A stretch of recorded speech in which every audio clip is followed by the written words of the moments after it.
until either Israel achieves some objectives if they can, or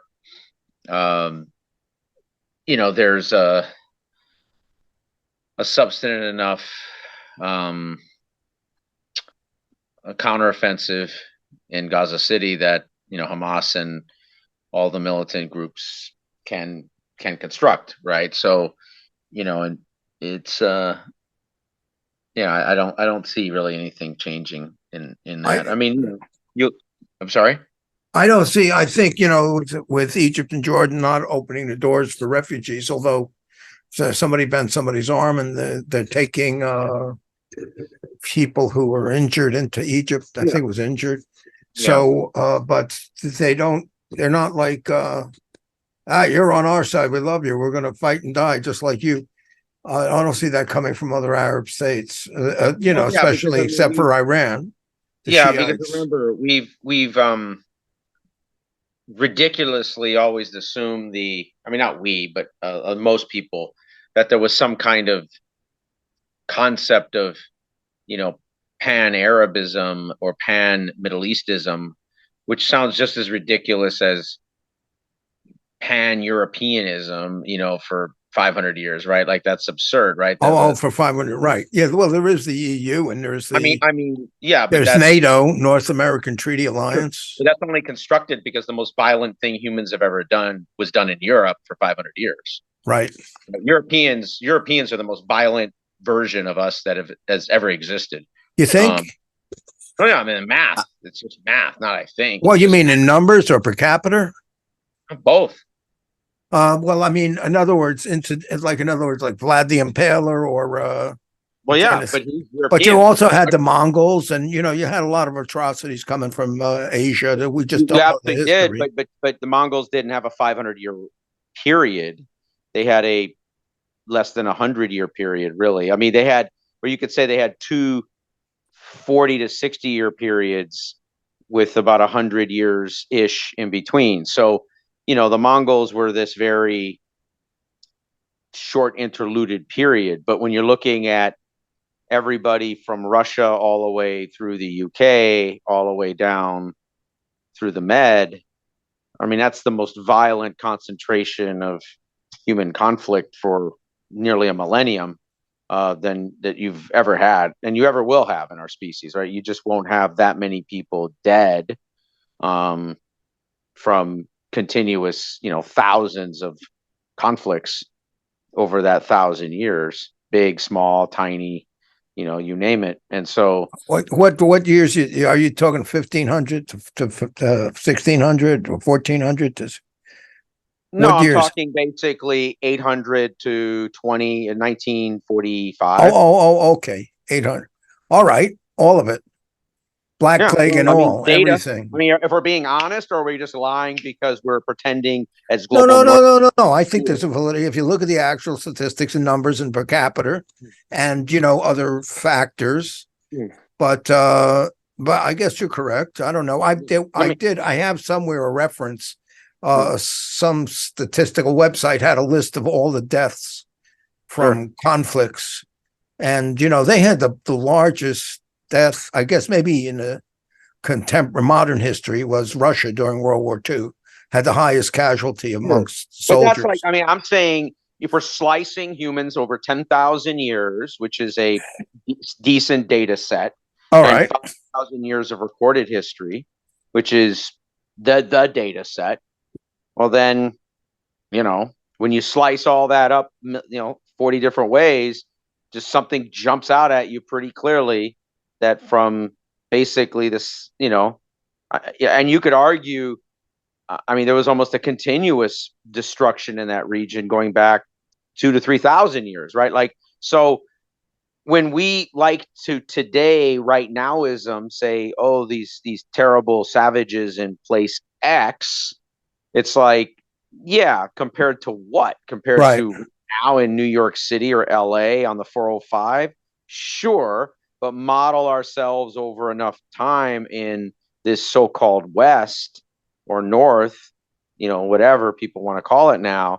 And, we're just hyper territorially violent in the global north at a level that is kind of unique, right? I mean, you've had explosive civil wars in places outside the global north or the west, the European, Western Eurasian Peninsula, which is really what it is, right? There is no European continent, right? That's artificial. There's Okay. basically Yeah, but it's Western. it's a post-Greek civilization. It's Yeah. the So in the Enlightenment and post-Greek all of that. civilization, I mean, those people, or I would include, you could include the Greeks, right? Like you could just say like those people spent 2,500 years, until 1945, just ripping each other to shreds with tiny interludes. And you could argue there was probably no interludes when you look at the region. And and my whole point isn't that other places haven't had violent conflict, but we, as the precursors of global culture, language, and authority, just kind of check ourselves out of the disciple scene of violence makers, and just say, oh yeah, them violence makers over there, Well, like we're everybody's always calling the other group barbarians. I mean, Asians, Japanese, Chinese, the white skin barbarians. yeah, Yeah, anybody who's not their culture and exactly. appearance. Yeah, I, and that's really my only point is I that wouldn't argue. I'm not arguing it. I wouldn't disagree with you. I mean, it is what it is. You know what I exactly. think for people, I say you have an inflated evaluation of what human beings could, try to achieve. That's right. Watch the Nature Channel. That's Just get right. out of this Disney thing of cutesy poo animals. Take a look at the Nature Channel. Well, Watch the look. birds I mean, eating the look, fish. I mean, my It's kids and me. I mean, they're grown up now, but like we like cats. yeah, But when you look at, I mean, basically, cats are the most violent self-centered. mammal species that's basically ever lived.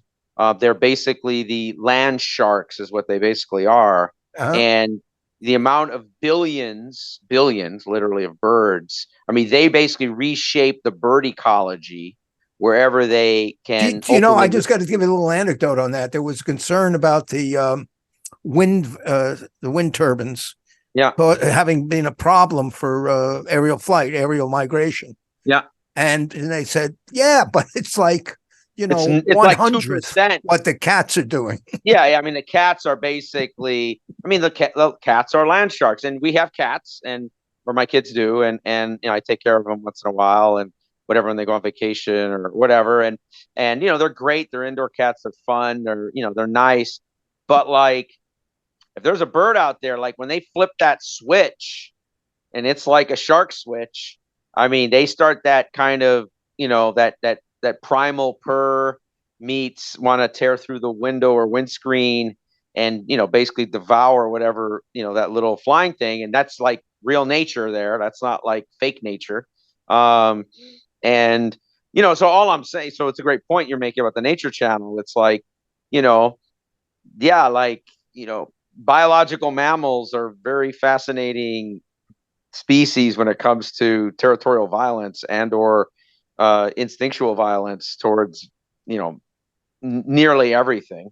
you know and we've somehow since 1945 in the you know what we want to call whatever Western Eurasian Peninsula, tamp that down quite far from what the historical averages were for the preceding 1,000 to 2,000 years.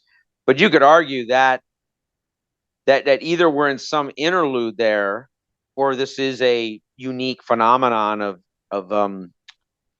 resocialization through legal and political and economic means, which is likely true. But if you're looking at the data set over thousands of years, if you were making a bet in Vegas on violence, you would always put you'd always put money on 22 being Western Eurasia is going to tear itself up. Like if you're a long enough better over the last 5,000 years, that would have been a very, very, that would have been easy money. Okay, You know. okay. We're going to start the Yep. meeting now because we're going to continue this. I have a Sure. very cold question that I want to ask, very academic, but do you think that that long period of continual conflict and threat was evolutionary to the benefit of the development of that culture because it was so, let's eliminate, and we're left with only the hardy, or the devious or whatever, it favored intellect I and have a simple strength. answer. I think it just wore everyone out and to a point that they're so logically gun shy of state violence because the scale of it just kept growing, not quite exponentially, but somewhat geometrically over the preceding centuries. And at some point, people, wiser heads with outside forces, us and the Soviets weren't necessarily supportive of this. I mean, maybe indirectly, but we basically kind of forced the sandwich together of less state violence in Western Eurasia for the most part. Okay. Okay. So we're going to, Yep. very good. Very interesting. So let's just start this meeting just as to capture the date, and then we'll continue and we'll go on to the troubles in the Levant. So this is going viral on November 1st of 2023. And currently we have Ken Aaron, that's I, acting as the host in Los Angeles, Aaron Reyes, who's in New Jersey in Bergen County, Dennis Goldstein, who's, I think, in Sussex County, James McFadden, you're somewhere in Manhattan, aren't you, James? Berkeley. Oh, Berkeley. Okay, that's right. And you're on the local station board, right? And the national board. And the national board, mine. Okay, double jeopardy. And James Dingman, who's in Manhattan now, right? James, you in Manhattan now? I know you're staying somewhere in New York. Yeah. I'm watching the girlfriend's house in Manhattan. Okay. All right. She's out of town. The cat's away, the mice will play. Anyhow, so essentially we're going to continue the discussion about what's happening with Israel and Hamas and other associated concerned geopolitical entities. But we got on a discussion. I don't know, it's relevant to this, it's superior to it, which is the overall tendency in human beings. As I've always said, the problem with humanity is it's composed of human beings. And we have a dark side and positive side to our nature. So there's art and compassion and empathy, and creativity and everything like that. But there's also greed, avarice, and insanity. In this discussion, I don't know exactly how we got to it, but Aaron put forward the concept, according to his studies, that nothing compared with the brutality of European history for about 5,000 years in Northern Europe, what he's calling do you call it the Asian Peninsula?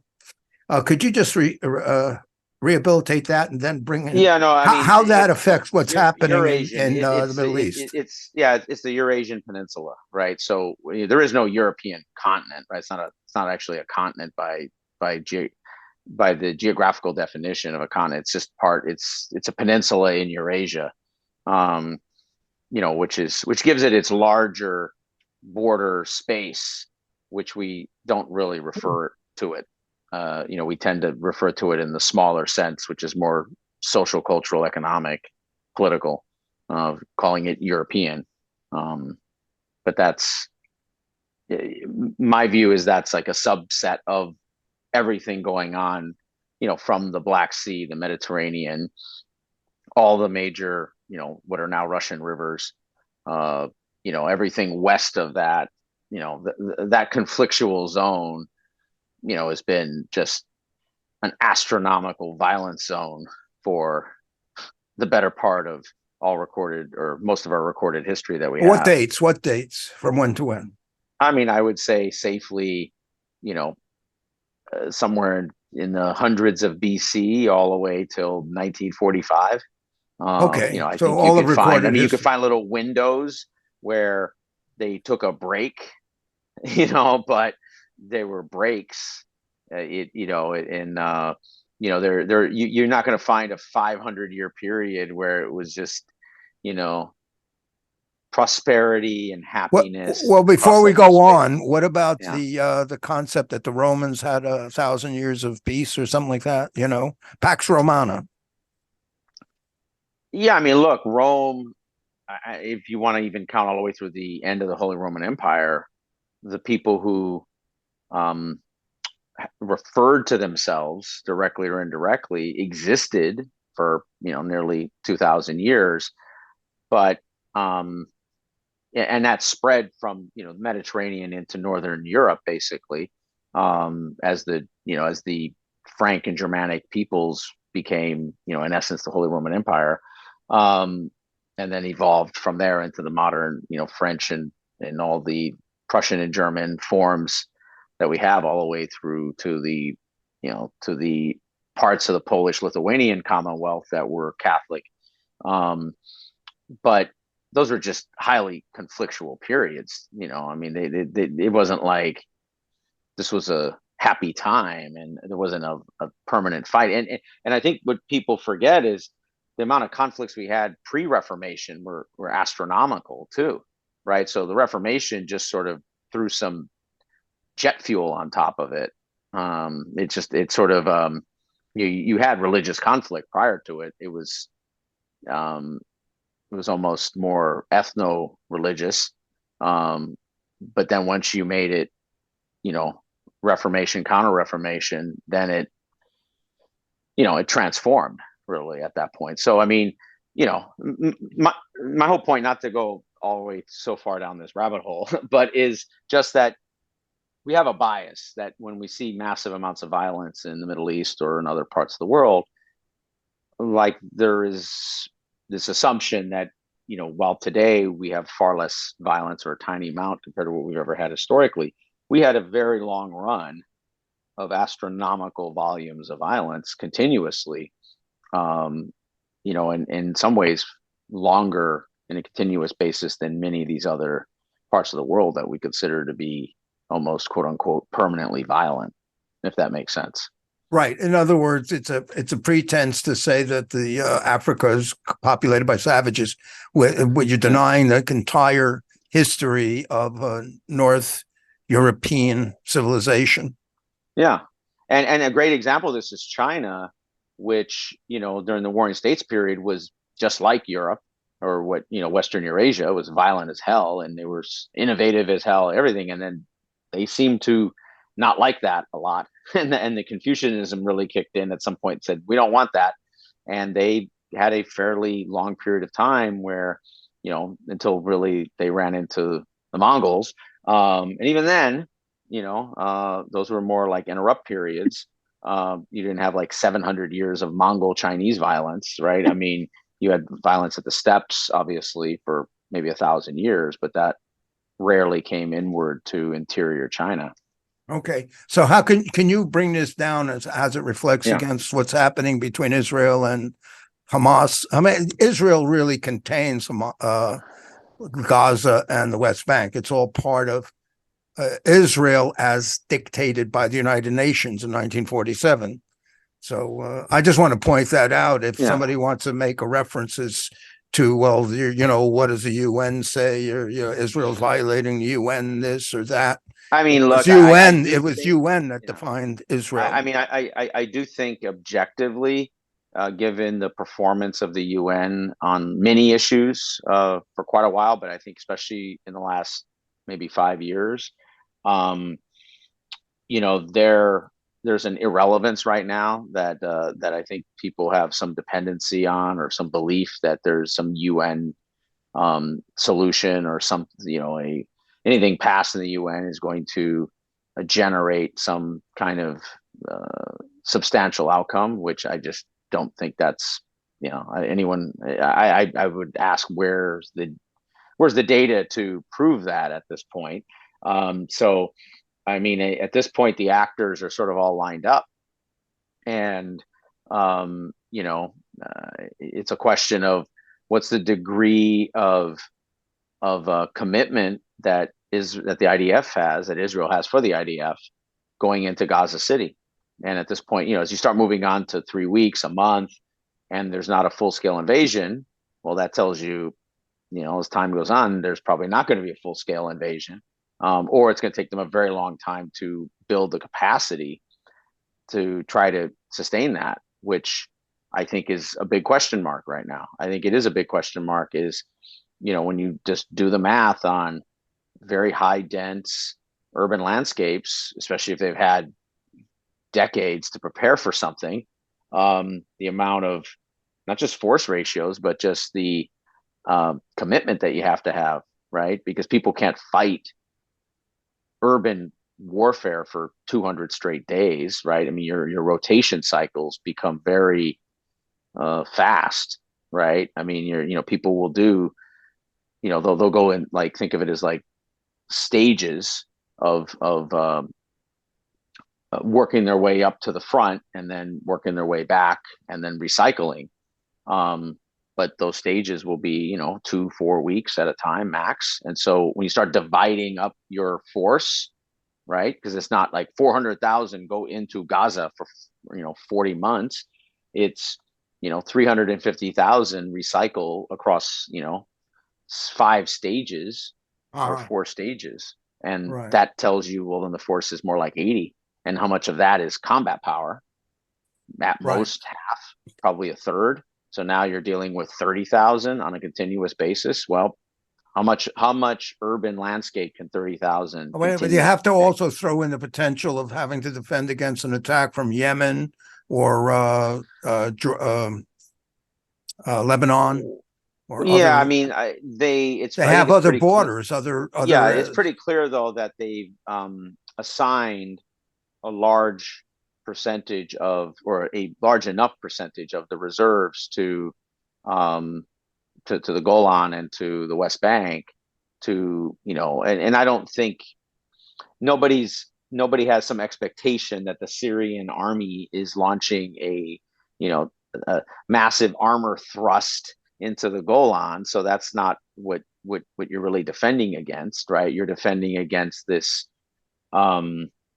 set of fires, attacks, rockets, etc., which is Iron Dome, and against border incursions, basically, which has its own issue of cycling, right? Because people can't work 24 hours a day, on the front line, right? I mean, so, when you start dividing up the math, which I don't really see too many people doing that, or too much news or anywhere, even reports aren't really getting this sort of precise about it. You start looking at, well, how much force do you actually have to manage in Gaza? And my sense is it's a lot smaller than we think. It's like a supply line. Was it Napoleon who said an army travels on its belly or something like that? In other words, you have to supply the troops and rotate them. Yeah, that's right. Let's get some other Sure. participants here. Jim, do you have any updates on the? Yeah, let those other guys jump in. Besides Okay, me. James, do you want to comment on the current logistics going on with Israel and Gaza? Other than it's a real horror to see so many civilians getting killed every day. And if it continues, this is going to be a real disaster for the region.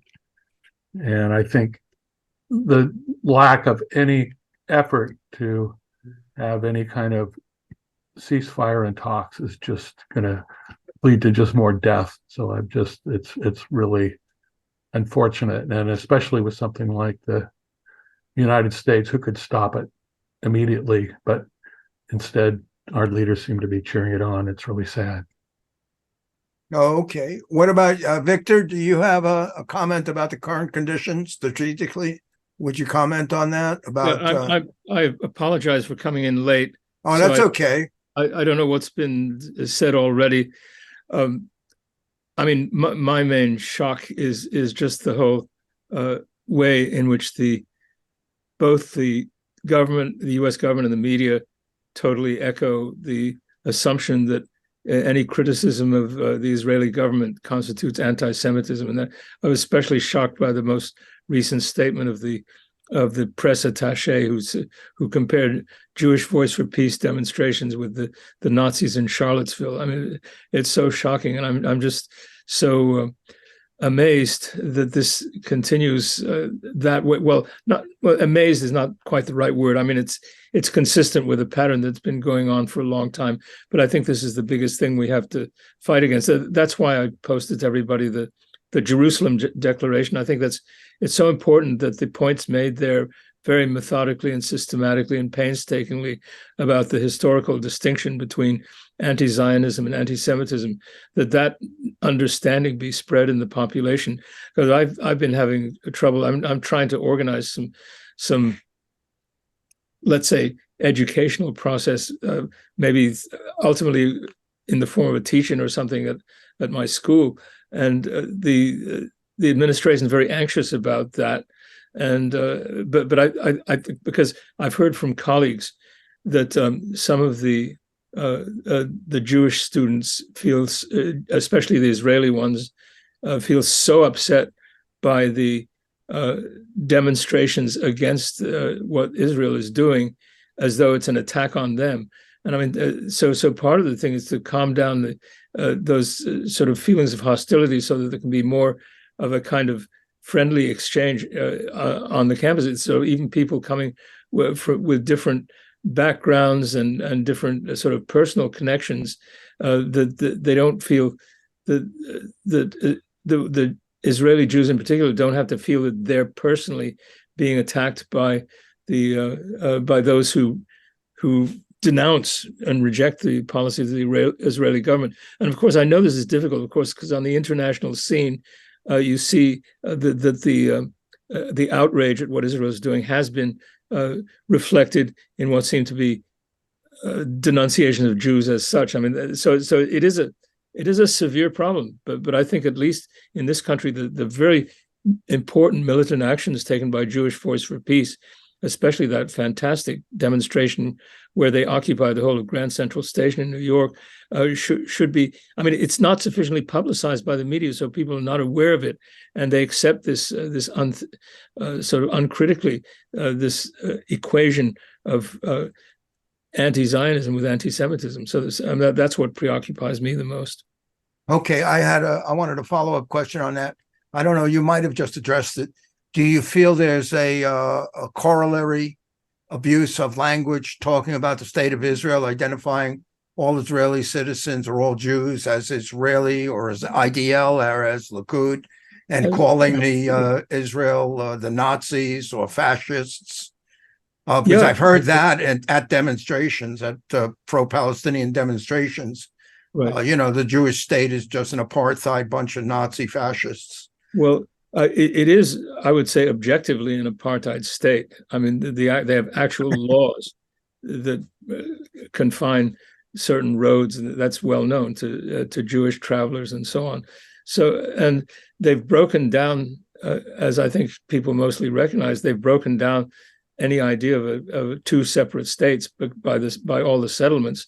And so you're confronted with the people who live there especially are confronted with the dilemma that either you have an absolute system of apartheid, which is what they're working towards now, or you dismantle the whole thing. But that's the dismantling then is what gets inaccurately and incorrectly identified with being hostility to the Jews. And I suppose the chant that's sometimes having demonstrations from the river to the sea can give that impression, because it implies a kind of that the Jews should be deported, which is not at all what the demand should be. The demand should be that everybody living in the whole territory of historic Palestine should have equal rights, and there shouldn't be a sort of systematic supremacy of one category of people over another.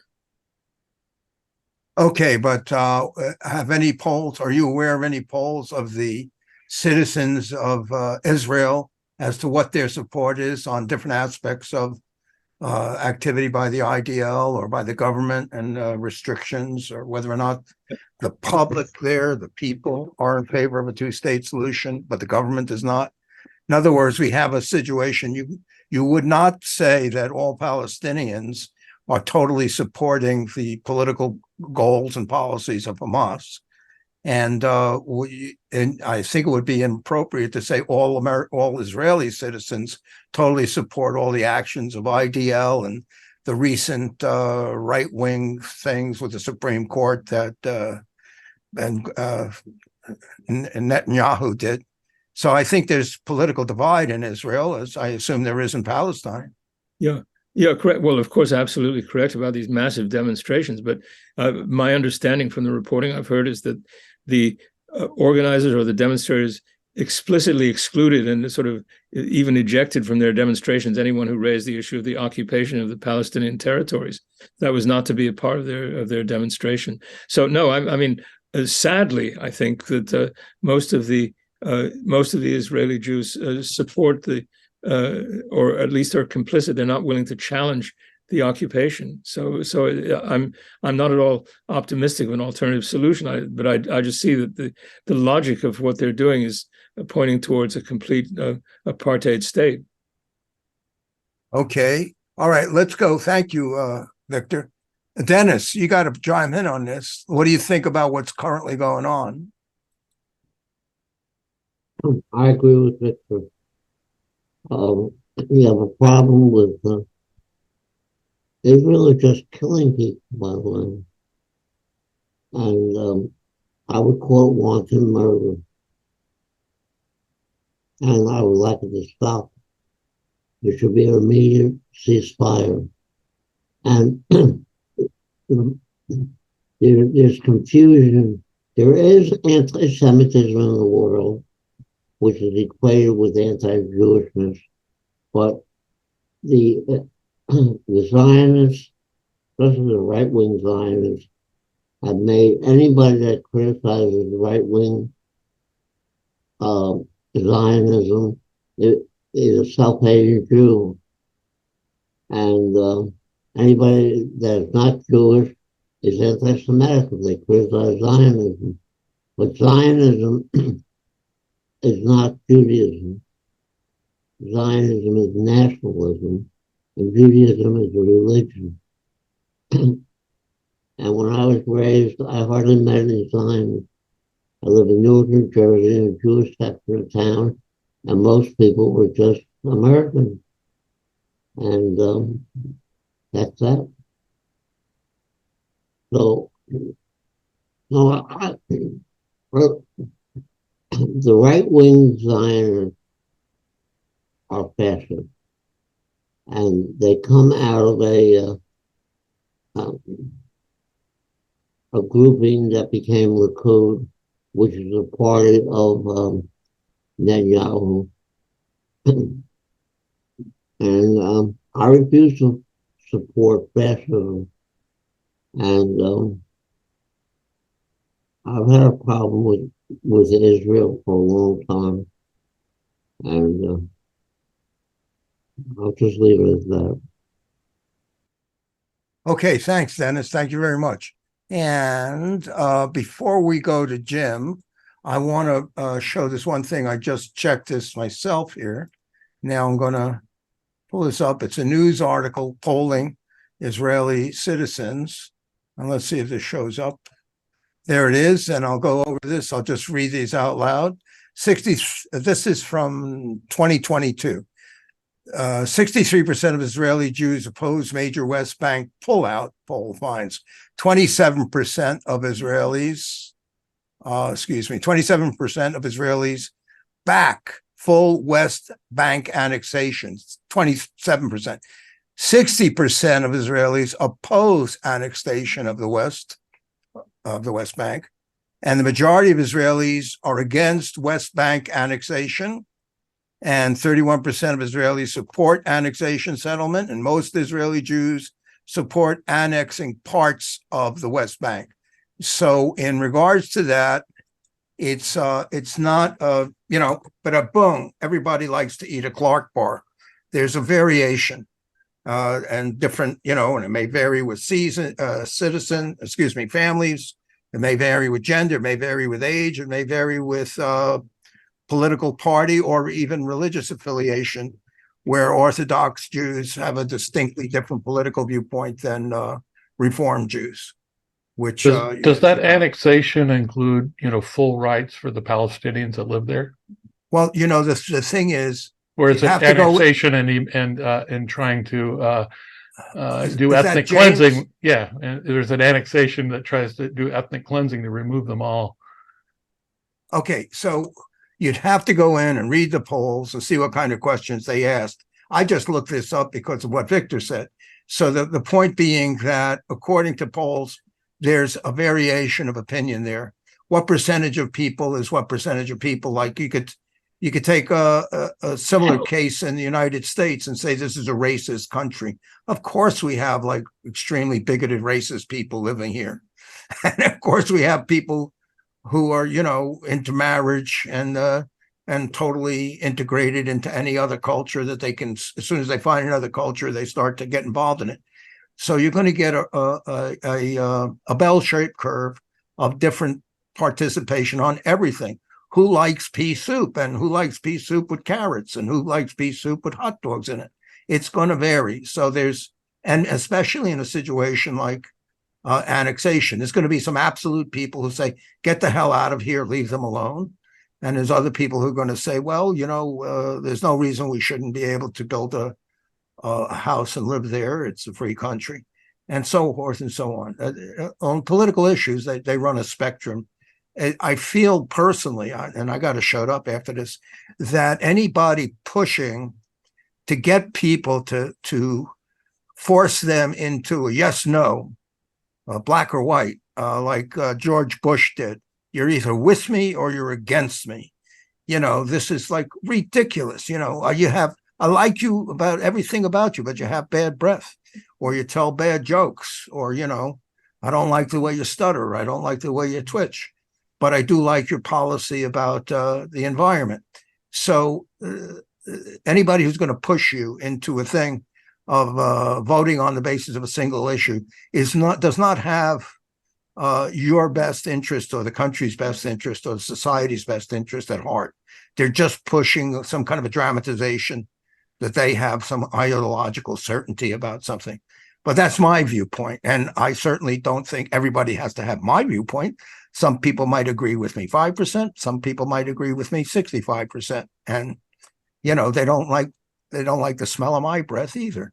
You currently, if you're on the board, I've been on the board and, the LSB and the PNB, and it's very, very political and it's very factionated. And you have, like different Indian tribes going on, one against the other. And in order to get something done, you have to make a compromise. So you get the votes. You need the votes. You need the majority of the votes to pass a motion. So you have to accommodate people who are not completely aligned with yourself.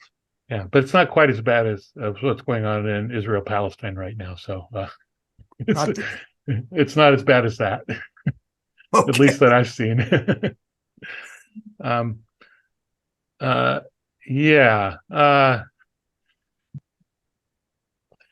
It's to me, I think what the opinions are there. I think it's really important, like when you're going to quote polls, is when the question's really general, like they gave, annex or not annex, it gives a lot of wiggle room for people to interpret things the way they want to interpret things. And that produces a very blurry kind of result, So it would be much better if we're going to talk about polls, I think, to be specific, and if there's going to be a one state, if you're for a one state solution in Israel-Palestine, does that include all rights for all people, or is it an apartheid state, one state that people want, or is it a state where all people that are not, Jewish are omitted? Does it involve ethnic cleansing? I think those are the kind of questions you really want to ask if you want to kind of get a sense of the. And I imagine you're right that you're going to see a wide range of opinions on that, on where people would fall on those kinds of issues. And I think it's critically important right now to realize that all the people in this region are traumatized right now. The people in Israel are going to be like the people in New York right after 9/11 You're gonna, you've had this horrible shock, and you're afraid, and you're looking for protection, and you're angry, and you're enraged, and I imagine, and it takes a while for people to kind of recover from that. Some are going to want revenge, some are going to just want all to go away. Some people are going to ignore it. They can't consider it, and so there's going to be a lot of trauma involved here. And so you would kind of hope that the leaders would not play on those fears and that trauma to create political actions and that benefit them, that are part of their overall plan. And if you look at Likud plans, for playing Hamas off against the Palestinian Authority, those kinds of things, have come back and are kind of a blowback, much like 9/11 was blowback for all the actions that we'd done with starting in the late 70s and early 80s, supporting Modi, and those groups, were involved in 9/11. So I think right now there's a kind of a trauma, and that's why a ceasefire would be so important, to let people calm down, to start rethinking about some real solutions. And if the major powers came in and just could impose that kind of a ceasefire on Israel, they might resist for a while, but they would be forced to, because they cannot live in isolation. Their economy collapse. So I think that's important. That could be, and give time for people to settle down and try to think through some kind of long-term solution and start a dialogue. And Okay. Down the line, that could be something that could be really beneficial, because in a lot of ways, the Palestinian and the Israeli people, through the ages, have had kind of similar types of experiences, through trauma, and eventually they could find some kind of way to live together. I think that's the only long-term solution. Okay, thank you. So now we're going to go to James Thingman, and you're going to be strong on what's happening with the logistics between Israel and the surrounding country. Go ahead, Jim. Well, I was listening to what Victor had to say.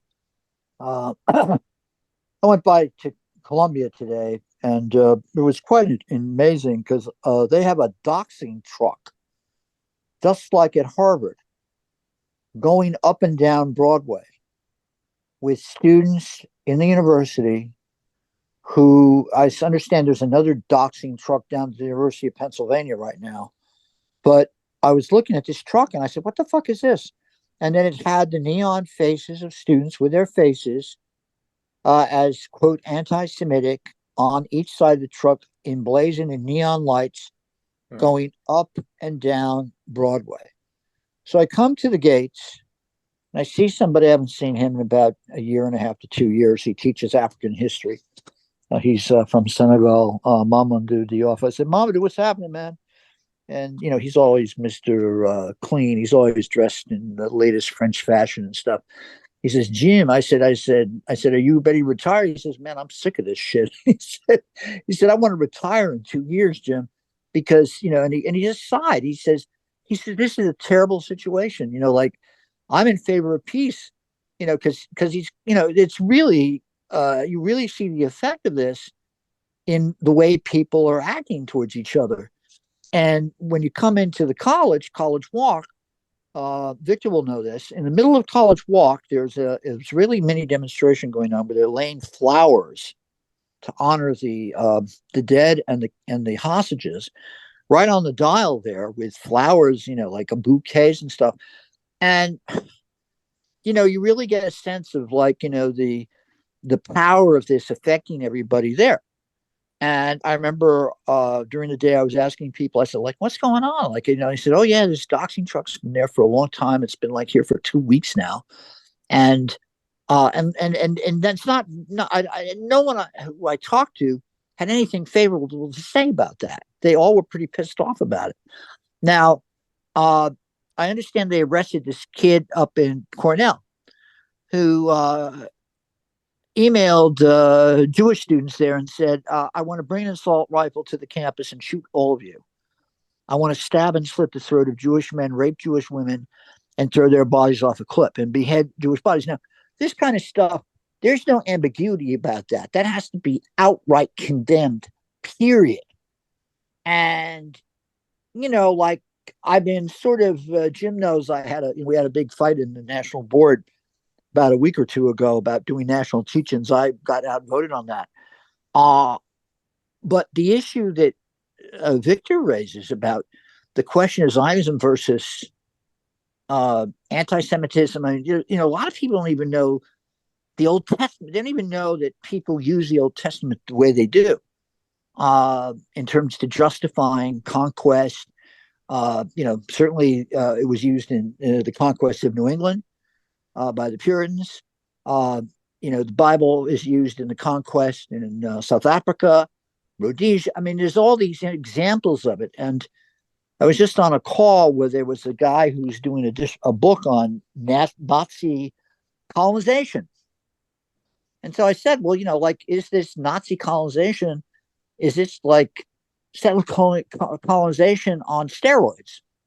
Because they're making no ambiguity. They're going to kill everybody who's not German in the area and move in Germans, Volksdeutsch, and take the place over. It's like, a friend of mine, who was, we were talking about how to, program things, we were referring to the, Operation Barbarossa stuff we're doing.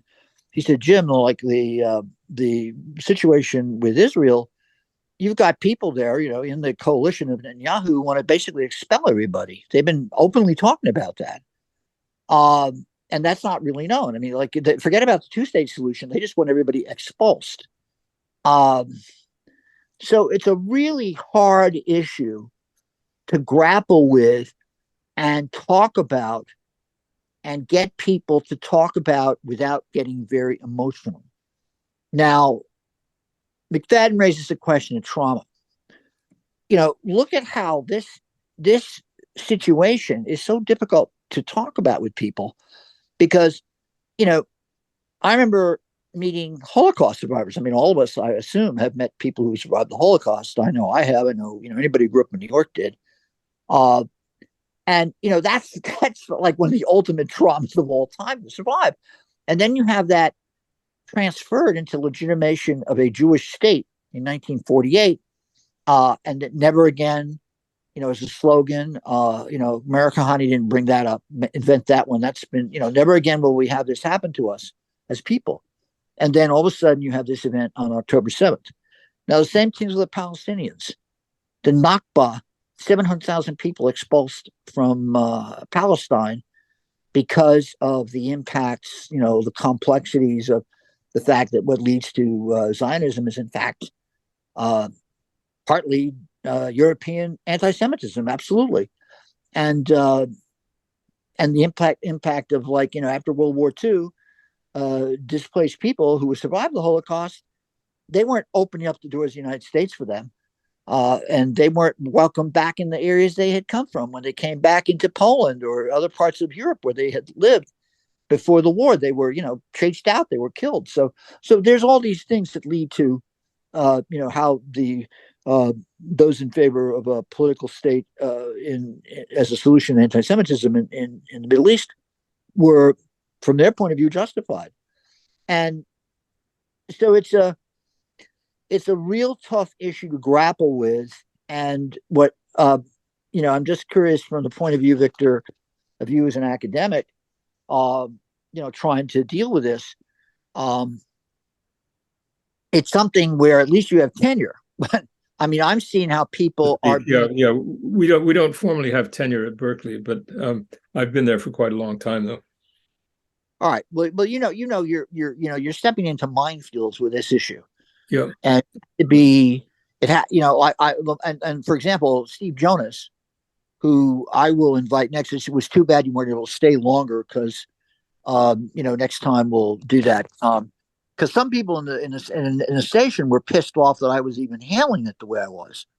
They don't want they're only in favor of frankly, an uncritical, radical Palestinian nationalism as what should be conveyed on Pacifica. And I don't see that as a sensible course of action. I have no problem with those opinions being expressed, but I know that that is not the full enchilada of looking at this. And so I was going to bring somebody on whose father published the first translation into English in 1942 of the Protocols of the Elder of Zion, and basically, called it out for what it is, a fake, a conjured up document by the Tsarist Secret Service. But nevertheless, people to this day, I had an argument with somebody 2 weeks ago about the fact that the Protocols of the Elder of Zion were an accurate document. And it was sort of an amazing argument to have with this person. And then Steve told me, he said, Jim, you won't have to quote the Protocols of the Elder Zion after you have weeks of incessant bombing. And I'll just refer to what, I think Aaron was talking about beforehand, the military operations.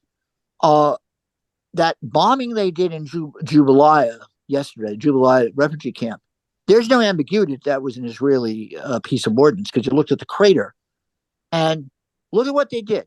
They attacked a battalion headquarters of an Al Qassam battalion. They killed, I'm sure they killed the battalion commander. They killed whoever was in there with him, 20 or 30 guys. But then in killing him, they inflicted death on dozens or hundreds, allegedly, of civilians, women, children. And they did another strike today in the same camp, which, again, this is on television around the Arab world and around the world. And Blinken is coming into the Middle East, I think, either today or I think this week or next week. And I think one thing they're really nervous about is a repeat of Arab Spring, except this time they're going to go in and bring these guys out. They're going to bring the rulers that cooperate with Israel out and just kill them. There's going to be mass storming. I mean, it's just amazing to watch what's going on in these Middle Eastern countries. And of course, the reaction of the Middle East leaders.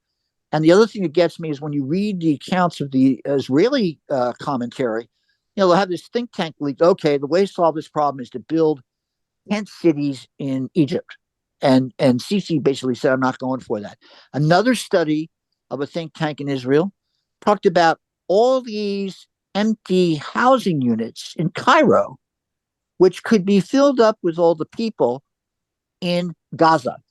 So why don't they put the money in to basically give them homes in Gaza, in Egypt, and be done with it? And so that, of course, we know a second Nakba is something that politically is unacceptable to even the elites of the Arab countries in the Middle East. I mean, it's just unacceptable to them that they do that.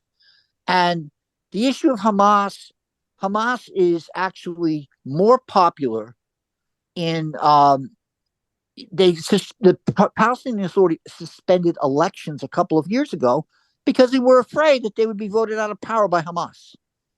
And I'm pretty sure if you had an election today in the West Bank, Hamas would win overwhelmingly. And I bet you Hamas would win overwhelmingly in the Gaza. So it's not like, and I'm not a big sympathizer of Hamas, but, they clearly have, the popular will of a lot of Palestinians, and whether we like it or not, that seems to me an objective fact. And Aaron, Ken was talking about polling. There's polling that we see that's up to date in Israel. I don't have time to get it today, but there are polling sources, and most Israelis, it's been a big shift in the past week, a 20% downward shift that Israelis think that they should occupy Gaza. So what they're doing right now, it seems to me, is they've got 3 brigades. They've got 3 to 4 divisions down there of troops. And they penetrated at least a brigade, 1 brigade along the coast, 1 brigade to Nitzarim, which is south of Gaza City, and another brigade coming in over Beit Hanun, which is the northeast part of the strip. And so whatever all the other troops are there, who knows how they're deploying them. We really don't have any substantial information in terms of what they're doing. And they're being very cautious. They're obviously plowing the shit out of the areas they occupy to make sure they knock out tunnel systems because they're trying to figure out where the tunnel systems are. But look at what's going on. They're basically, bombing the shit out of the people in the northern part of Gaza. And now they're saying, well, we gave you guys warning. And if you're still there, tough shit. You're going to have to die with everybody else. And again, that is not going to play well with European world opinion and Arab opinion. Enough from me. Yeah, Jim, let me ask you a question. Before you were talking about these trucks outing people, dossing people. Is that what it's called? Docking people. Are you saying that they were driving around trying to vilify students who were Jewish? Or No, students? they're vilifying students who had signed statements. It's what happened. It's similar to what happened in Harvard. They were accusing people of being anti-Semitic. Well, they were basically vilifying people who had signed, solidarity statements with Hamas, with Palestine, and they had basically in neon lights up and down Broadway. And okay, so they were vilifying people who supported Palestinians or Hamas. Correct. Well, I would not. Again, I'm not sitting there listening to these people scream and argue about these things in the campus. I mean, I'm sure that Victor, as a professor where he is in Boston, I'm sure. I mean, I know that the situation in Harvard's been covered by the national press, international press, but they're basically vilifying all the students at Columbia who are known leaders of the pro-Palestinian, student groups. And they were giving out like where they live when you say doxing them. They had pictures. Here's a known anti-Semite, and then you had to see the picture of the person. It's sort of like a Big Brother neon light. It's on. Yeah, but they were they giving out like phone numbers? I don't know. I saw the truck in the distance. I'm not sure, but they were showing the names of the person. I understand that in other situations they have websites where they actually give the addresses of these people. So okay, fucked up. That's pretty fucked up. I just wanted to know. All right. So there's one other. I have a question which I asked in the last meeting. I don't think I really got a response. I mean, there seems to be a proliferation of, an abundant amount of people advising Israel and the IDL of what they should do. Essentially, a ceasefire and, pushing the American Congress or the Secretary of State to demand that Israel have a ceasefire. I haven't heard anybody say what they should demand Hamas should do. I haven't heard one word in the media. I'm not saying somebody didn't get on a street corner and say this, but I haven't heard it on the media. Say to Hamas, return the hostages now. Stop launching missiles now. I haven't heard that anywhere. Well, so, I mean, that seems to me to be inappropriate.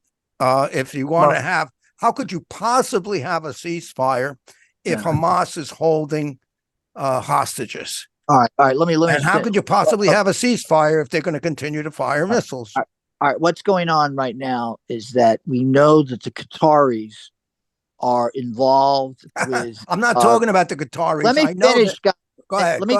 The Qataris are doing their hostage exchange behind the scenes. The Qataris and the Egyptians are negotiating with the United States and the Israelis on these very issues with Hamas. Yeah. And so the issue, and then the IDF has agreed to allow humanitarian aid to be increased dramatically coming through Rafah, so that the whole question of, the need to have a minimum amount of 100 trucks a day, the IDF is seeing it in their self-interest to not be embarrassed politically by allowing, because they're getting a pretty bad press as of 3 days ago. They, like you read every single indice, they're running out of gas, they're running out of food, blah, blah, blah. Now, the issue you raised about, them putting pressure on Hamas, the Israelis, the Israeli public opinion, I would think, again, I'm not looking at polls, but, they are trying to take advantage of the situation militarily to destroy. They've openly said, we're going to destroy the military capability of Hamas. And so they don't care about, the issue. They're not buying Hamas saying, we're going to do this, do that. Because Hamas is, with the hostages, remember they showed, I don't know if you guys have actually seen the video of those 2-3 women. It's very, very emotionally powerful. That one woman in the middle is screaming in agony about, she's scared for her life. And so that kind of shit, I have a feeling the IDF is sort of, in a certain sense, they're getting to the point where since they're bombing so incessantly and they're sort of hitting these targets that are intermingled with refugee camps. I have a feeling they're sort of writing these people off, frankly. I don't mind if nobody answers the question. I'm not going to keep asking it, but you didn't answer the question. Why isn't the media or anybody else publicly making demands of Hamas to return the hostages and stop firing on Israel? Lots of demands have been made of Israel and the U.S. government to stop attacking, stop bombing, and to call a ceasefire. I haven't heard anything about an initiative to get Hamas to return the hostages. I understand it's being done, behind the scenes and all of that, and the U.S. is lobbying for it and so forth. I'm just talking about the media. There's been lots of calls there. I don't know what you're talking about. There's been lots of calls for Hamas to release the hostages. Hamas isn't going to do it, but there's been, all kinds of. I mean, the whole Western media has been saying Hamas needs to release the hostages. Okay, I haven't heard. Or Israel. I mean, it's in all those articles. Either you're not reading them or you're missing them. Okay, so all right, great. I'm wrong. So it's been in Al Jazeera or in MSNBC or Fox News that somebody has said the leaders of Hamas should step up and immediately release all of the hostages. That's true. Yeah, the Israelis have said that continually. And who said it? The Israelis. The Israelis have said that continually. And U.S. leaders and U.S. leaders and European leaders, everybody's saying Hamas has to release the hostages. They're not gonna, but that's what it is. What's interesting is that, I think it should be remembered that Israel itself has thousands of hostages. They arrest Palestinians all the time, and there's thousands of people in their jails on no charges, and they just hold them. You could say, well, Israel's got to release their hostages. And right, what Hamas said at the beginning was that they were trying to kidnap people so they could do a hostage exchange. And the Palestinians, I think, the support for the Hamas, the whatever level it is, I don't really know, but some level of support for Hamas seems to be around, that the Palestinian Authority hasn't been doing anything to get those hostages that Israel is holding released, the people that they pick up on the street and they hold for months and sometimes years. And so this was an attempt, because in the past Hamas did a hostage exchange and got a lot of those people released. And Hamas has said that that's why they went in to Israel for this, was to get hostages so they could do a hostage exchange. But nobody in the Western media is talking about Israel releasing any of its hostages, that they're holding. So it's kind of a one-way sort of message in the Western media. And you might hear that maybe in Al Jazeera, but I'm not even sure you see it. I haven't seen it actually that called in Al Jazeera. It's just just the way the thing is played out. I just came on board. Now, wait a minute. Frank's just come aboard. Let's put Frank up and then back to Jim. Hold on. We're just seeing right now. Jim. Biden saying in an event right now that there should be a ceasefire and that should allow the prisoners to be released. And he's also being confronted in Minnesota or Michigan by Muslim leaders who are saying no ceasefire in Gaza, no votes. And remember, Michigan is a battleground state, and you're seeing Arab American lobbyists and leaders saying we're not going to vote for you if you don't have a ceasefire, which means that he could lose the state of Michigan to the Republicans. Okay, Frank. Come on. That's absolutely true, and James is correct about the reason. The whole raison d'etre for the operation was to take hostages. It was not what should have happened from the point of view of Hamas, and that is clear that there are anomalies out there that have not been. There's no narrative that makes sense of it at the moment. First of all, what actually took place on October 7th, what we know happened on October 7th, was clearly not what was supposed to happen. So, instead of 200 or so hostages, there should have been maybe 1,500 to 2,000. Then everything would make sense. But that's not what happened. And so when you listen to Jordan when they were in the UN, when you were listening to the foreign minister of Iran, and of course the Hamas guy who was interviewed by the Venezuelan guy who works for BBC, I always forget his name. And he's also just done one recently saying that, they'd do it again. But the whole essence of the plan was to take hostages, but it completely backfired. Now, I originally said that it was a flawless operation, and it seemed to have been, but then it fell apart. So the question is, why did it fall apart? Now, I've got my own conclusions about that. I'm not going to say it here. But had Hamas got 2,000 or 1,500 hostages, there would be no invasion. There would be no incursion into Gaza by Netanyahu, because that would be too many. There would be at least 100 plus Americans, 100 plus French, 100 plus English, and too many Israelis. Now, at the moment, Hamas does not know where the 250 are. They've said at one point 50 are dead, and then another point, Red Cross, I think, and have asked for the names. They can't give them. They can only give one or two names here and there because they're not quite sure whether, or they haven't got the names themselves, because either some Palestinians have taken them for their own bribery, blackmail purposes, or jihad operatives in there took them as well.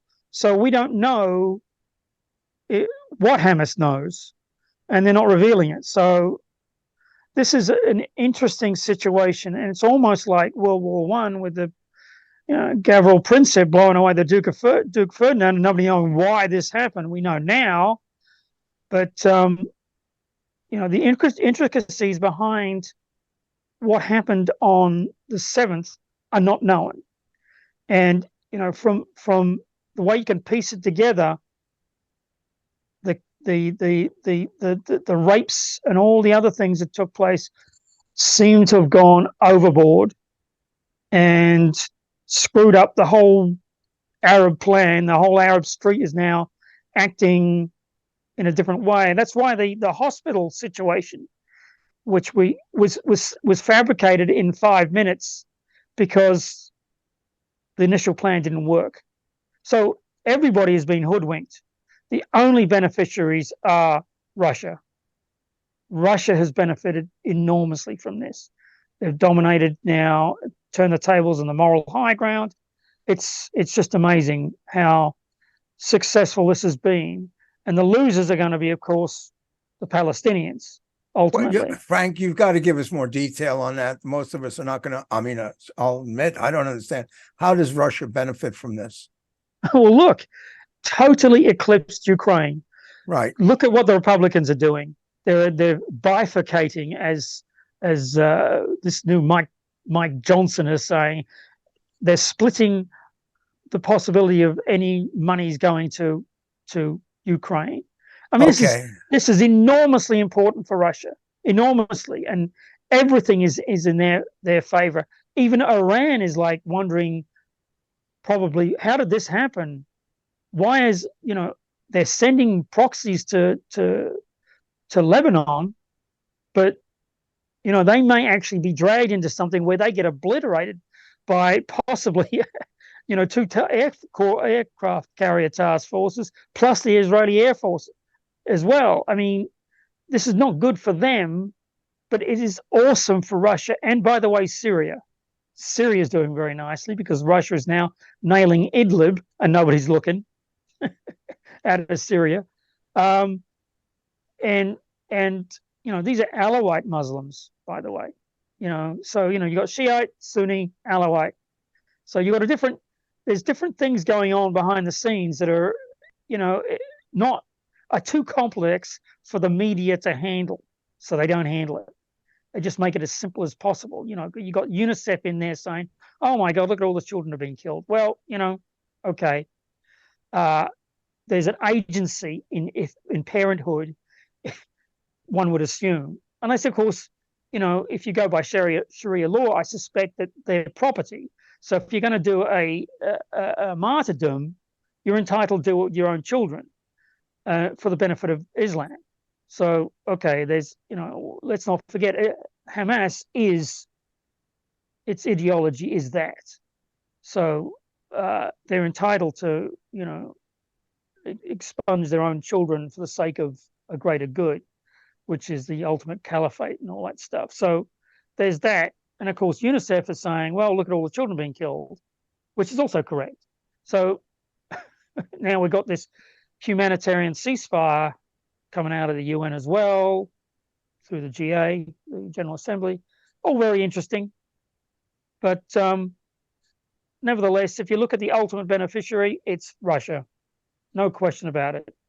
If you, prior to this, 100,000 dead, at least Ukrainians. How many women and children? God knows. What they did in Mariupol, forget about it. Bucha, forget about it. All this has been suddenly turned on its head. It's brilliant. And we are now looking at a few thousand killed in Gaza, and every white person plus Jewish person is now the ultimate evil if they're on the West. It's amazing how they did that. That's slick. And every university is on, has got a campus full of these whacked ideologies that combine LGBTQ with the Islamic faith. It's like when they're so 180 degrees to each other, it's not funny. But that's what they've done. Hats off to Russian espionage. I mean, really, it's worked a treat. So, that's my take on it. And there's more. They will not talk about October 7th. They will not talk about it as to what really happened. They're saying, well, Israel is saying, well, look, we'll wait till this is all over. Well, that's wrong. They shouldn't do that. Well, Frank, can you do you have suspicions that it's a false flag or something bizarre?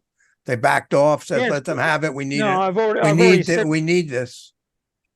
I've already said it. It's like, first of all, Shin Bet and Mossad were penetrated.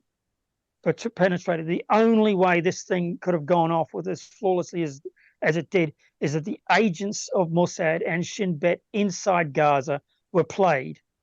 And the only way that was possible is if Russia gave that information to Iran, and then they gave it to the Gazans, the Palestinians, Hamas. That's the only way. That's how it worked initially. The plan was probably mostly Palestinian, with money and arms from Iran, and also some help from Syria. And the help from Syria is the most important. I'm not going to go into that. But Russia supplied the information. They just exploited it, and that's why it works so well. But what was supposed to happen didn't happen. They didn't take 1,500 to 2,000 hostages. Instead, they screwed up royally. And why they screwed up, you just got to look at the footage. You keep looking at the footage, and you'll figure it out. But I'm not going to say what it is. Okay, I want you to be safe and healthy. So you don't want to give too much out on this. We got James. I'll say something real quick. Go ahead. First of all, I don't buy into race narrative at all. I think it's probably more likely that Hamas thought they might get 25 or 50 hostages if they were lucky, and because 3/4 of the guards on the Gazan border were moved into the West Bank at that time, the whole action was way more successful. And if they were going to try to move 1,500, they sure would have needed a lot more transportation to be able to capture 1,500. I don't see how you could possibly imagine that, because they're the people that took hostages, put people on motorcycles and just drove them back, and then they came back and got another one in that period of time. Transporting 1,500 people with so little transportation would have been, I think, impossible. And you couldn't have just walked them back. So I tend to think they were probably thinking 25 or 30, but because the border guards were all gone, So for whatever what reason, I don't know what that reason was. Let me finish, Frank. Whatever that reason was, whether it was, I'm not going to speculate on that, but it clearly, if from an Israeli point of view, it was clearly a mistake, allowed them to take a lot more hostages than they thought. And that opening up of the border allowed other groups that probably weren't part of the operation to go across, and participate in it. And who knows who was, what those groups were, had in mind for their own plan. So it's a very Well, weird situation that happened. And James, how do you explain 1,400 dead and the obscenities that were done? well, in the incursion, there's going to be shooting, of course. I mean, there were still a quarter of the guards there. A lot of I think the numbers I've seen are about 300 or 400 were the police and the border guards that were killed. But what about the There were torture and all that? also some when Israel finally turned around and made a counterattack and came in. A lot of people were killed at that time, but how many of that's we'll have to wait and see how that all sorts out. But Just sure, explain the festival. there were people that were killed. It's a horrible situation. Well, explain the Okay, yeah, we're festival. talking about numbers. So Frank, go ahead. Frank, clarify your question, and we're going to go to Yeah, Aaron and see what okay. his response is. Go ahead, Frank. Can somebody please, one of those who are the naysayers of my narrative, explain the 1,400 and particularly the festival? The festival was a well orchestrated operation to a point, and then it failed. And then it failed. Instead of them, they were corralled, but they were not taken. There were plenty of cars there. They were not taken. Something went wrong. I know what went wrong, but something went wrong that should be seen as blindingly obvious. But there's something went wrong. And the question is, why 20 to 22-year-old young men acted the way they did? And to say, well, it was just because there was a counterattack by Israeli security. They were mimicking Israeli security. They came in police cars and blocked places. So this thing was well planned and well rehearsed, but went wrong. So can anybody explain why that happened? Oh, I think that's, you're being rhetorical. You think there was a reason. There's no logical reason. It was some kind of a intentional misdirection or something. Aaron, what was your reaction to what happened on October 7th? Do you think it was? Go ahead.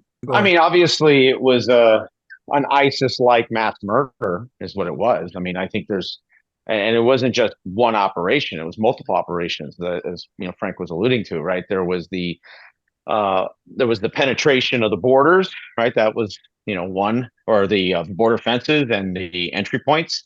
That was one operation, and getting through their all their surveillance, all their ISR, and either shadowing or mimicking or having blackouts on their ISR.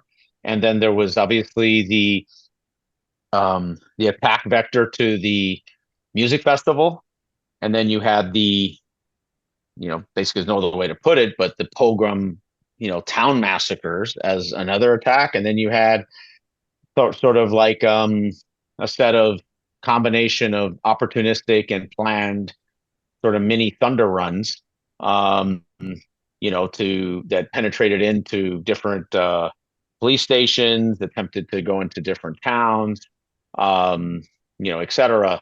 And then obviously you had all the rocket attacks, which I think the thing we don't talk about is, the largest, I mean, at this point, that's the numbers we have. It's the largest concentrated set of propulsion fires in human history. Basically 2,000 rockets launched in under 30 minutes, right? We've never had that many rockets continuously launched at a set of basically singular targets, or in a very concentrated range of targets,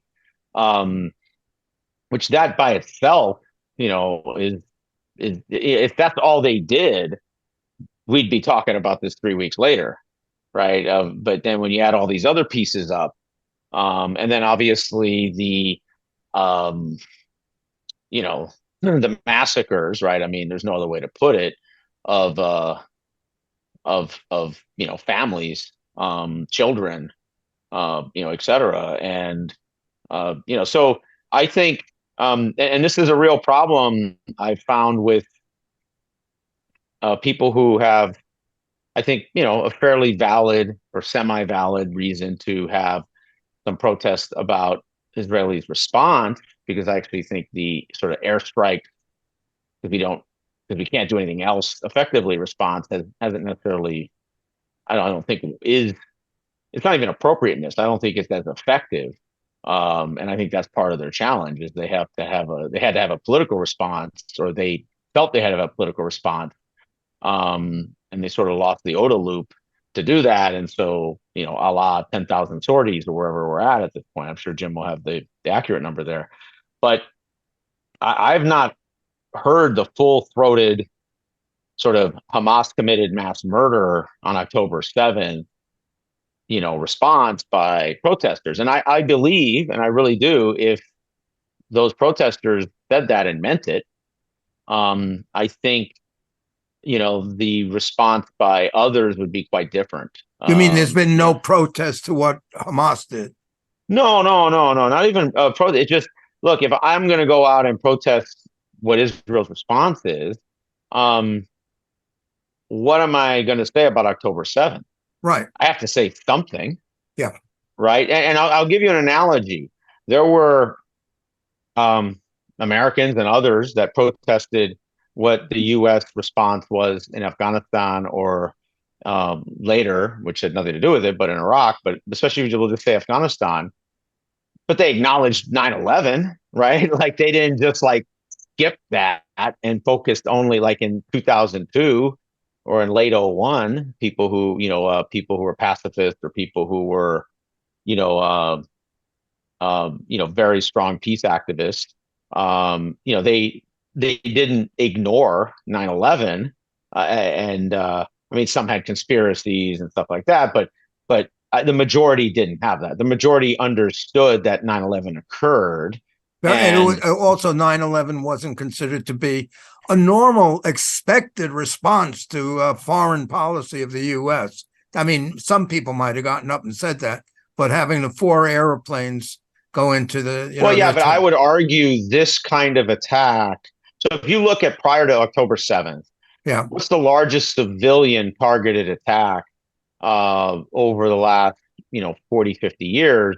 Has been either plane hostage taking, which isn't really done anymore, or which you could say is bus bombing, right? And I think the most, and Jim will probably can correct me on this, but I think the most was 3 buses, about 70-ish people, in the last, 20 years ago or so. And so this, it's a quantum leap, right? It's 20x, right? It's 2 orders of magnitude. I mean, so, that's not a minor deviation in the approach that Hamas took to targeting civilians, and the way they target, like and I'm not arguing if you died on a bus bombing, that's like a better way to die. It's not, but there was a tit for tat environment that was going on then, that obviously was horrible, but this is a different vector that this Hamas, faction, or, group that created the, basically, Al-Aqsa flood operation. And I think that's not minor, right? That's not a minor detail, right? If you think of the escalations leading to 9/11, they were the embassy bombings, and there was the coal, and then there was individual assassinations or attempts, and then there was the 9/11 attacks, which were clearly a quantum leap. This has a similar quantum feeling, just because of the of the wanton violence towards completely living normal civilians. And by the way, part of why I'm not a big fan of the sort of continuous airstrike option is that it just has a very highly collateralized, very sort of unsurgical dimension to it.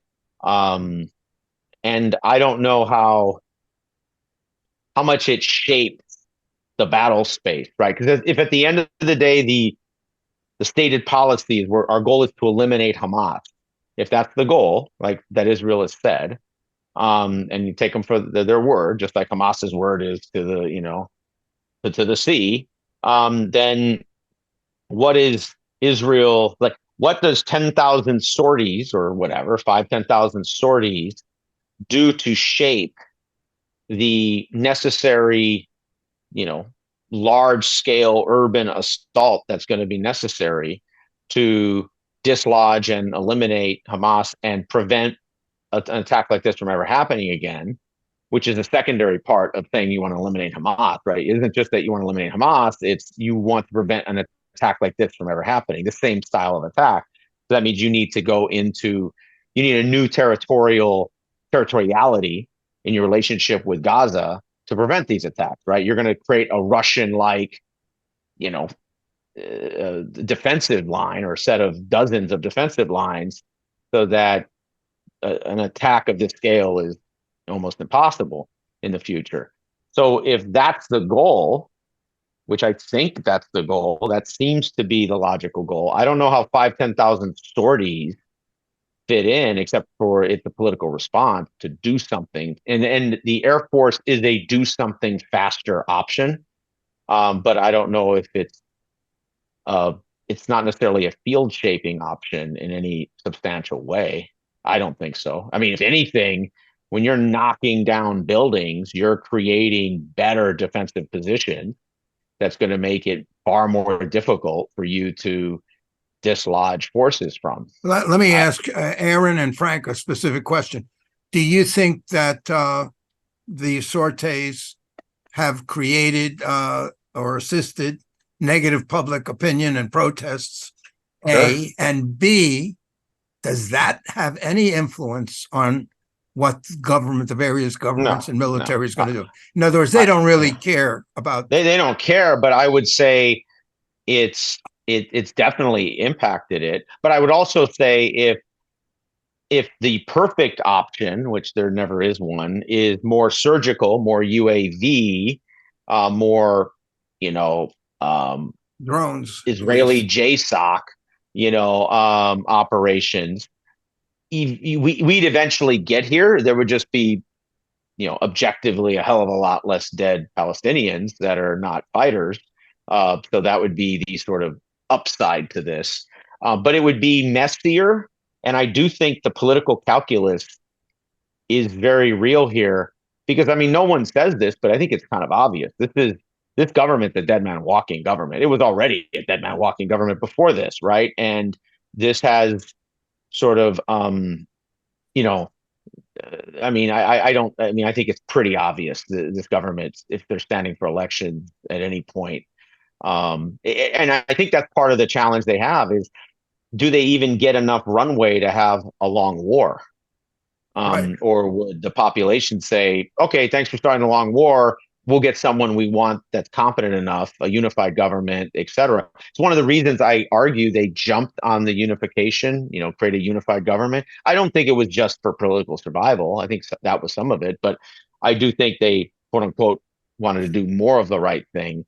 But I do think there's an inevitability in Israel of getting some combination of a center left, center right government of adults that's going to prosecute the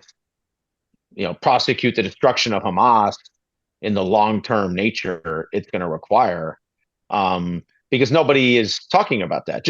It's the same psychosis we had in the United States after 9/11. No one talked about, hey, this Afghanistan thing, just to let you know, it's a South Korea deal, just FYI. Plan on your grandson or granddaughter doing a 13-month hardship tour here because that's what it's going to take, right? No one wanted to hear that. No one wanted to say that. No one wanted to be real about that. And I think there's a dimension to that reality in Israel right now. So I do think they're kind of flying blind, actually, because it's unclear what they have these very high aims. Eliminate Hamas. Okay. Eliminate hunger. Get rid of bad guys, right? I mean, that's fine. But what's the mechanisms that get you there, and what's the consequences of those mechanisms? Those aren't trivial. Okay, great. I want to bring in Victor. Frank also. Frank, you were asking Yeah, Frank, did you have a response on this? And then we're going to go to Victor. Victor, don't leave us. Go ahead, Frank. What do you think about what Aaron is saying, that Victor, it's going to backfire? It's going to backfire. The sorties. Victor can't stand what I have to say, so let Victor go first. I don't know. Victor, are you there? I seem to have lost him on the screen. Okay, let's go to you, Frank. I don't see Victor. Maybe he'll come back. Go ahead. What do you think about what Aaron is saying, that the sorties are going to create a political backlash, even if they're popular in Israel, but it doesn't matter in terms of the military. They don't really pay that much attention to what happens in the street. Well, this is all the world's a stage. It seems like everything was scripted beforehand. Everybody is falling into place as a knee-jerk response across the globe, and even in South America, obviously, they're losing their diplomatic ties with China, with Israel. Well, they're canceling their diplomatic ties with Israel. I think Bolivia, Colombia, and obviously Venezuela. So what's happening on the campuses is also seemingly scripted and just premeditated in such a way that there was almost as if this was war gamed. And then when I say war gamed, I mean some entities predicted very accurately that, if Israel goes in, there's no real resort but to use their air power, and the consequences of using air power, even if they deliberately avoid collateral damage, nevertheless, you're going to get the only voice statistically showing, statistically who has been killed and who hasn't, is going to be Hamas, since no one else can go in there except, those who are permitted by Hamas until the Israelis get in there. Now, that means whatever numbers they come up with are, as far as the rest of the world is concerned, seemingly legit, which, the numbers of children killed is of the 8,000 plus that have been killed, it's seemingly 60% of children. This is, considering these are supposedly surgical strikes, if indeed they've done 11,000, precision strikes on Gaza, if you do 11,000 strikes with JDAMs and paveway rather, serious large payload missiles, you can kill an awful lot more than 8,000, especially in such a dense population. So, beggars the question, why so many children in this, number of 8,000? Something doesn't quite click from just a logic point of view. So obviously it's a propaganda war that has been initiated and is clever. It's clever, but the seeds have already been sown all throughout the universities in the West. They've just responded to this and ignored October 7th like it didn't happen. And even if it did happen, as the Jordanian guy said in the UN, it was like it was a volcanic reaction, And so it's like that's what he said. Yeah, but like I've unfortunately I'm dealing with somebody who's been attempting to commit suicide for the past 3 weeks. So unfortunately, I've had to like deal with that kind of craziness. Anyway, I just got off the phone with her. Uh, Oh, you I'm know finished. the You're all right. carry No on. jokes. No All jokes. right. Not a funny issue. Go ahead. It Go isn't ahead, a fun, Jim. it isn't a funny issue. It's unfortunately a real serious issue. Totally unexpected. Somebody who I hadn't talked to in 10 years, and all of a sudden, stone cold Fox. And she calls me up and starts telling me this shit 3 weeks ago. And I said, "What?" I said, "What the fuck?" Anyway, uh, the university thing. Look, I've been watching the issue. I've been watching this issue evolve in the universities for like 50 years. And I always go back to what I experienced in the mid 70s at Columbia when we prevented Henry Kissinger from getting a professorship. And at that time, all the Israeli and Palestinian graduate students united to oppose Henry Kissinger. And this one person who I was friendly with, he will remain nameless, he became an advisor to Arafat. So one day we're talking about the Arab-Israeli conflict, and he says to me, Jim, we're going to drive them into the sea someday. And I said, well, you guys haven't been too lucky lately.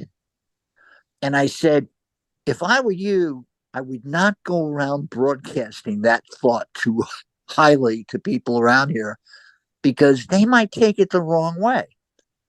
And about 3 months later, the JDL singled this guy out for physical assault. They actually threatened him physically. So I went to 7 graduate students who all had served in the IDF. All of them had fought in the 6-Day War, the October. All of them fought in the October. All men. I told them what had happened, and they all, to a person, said, "We're going to tell those motherfuckers that if they fuck with this guy, we're going to fuck with them." And that's what they did. They issued a comment where they said, "Okay, you guys can't touch this guy because that's it."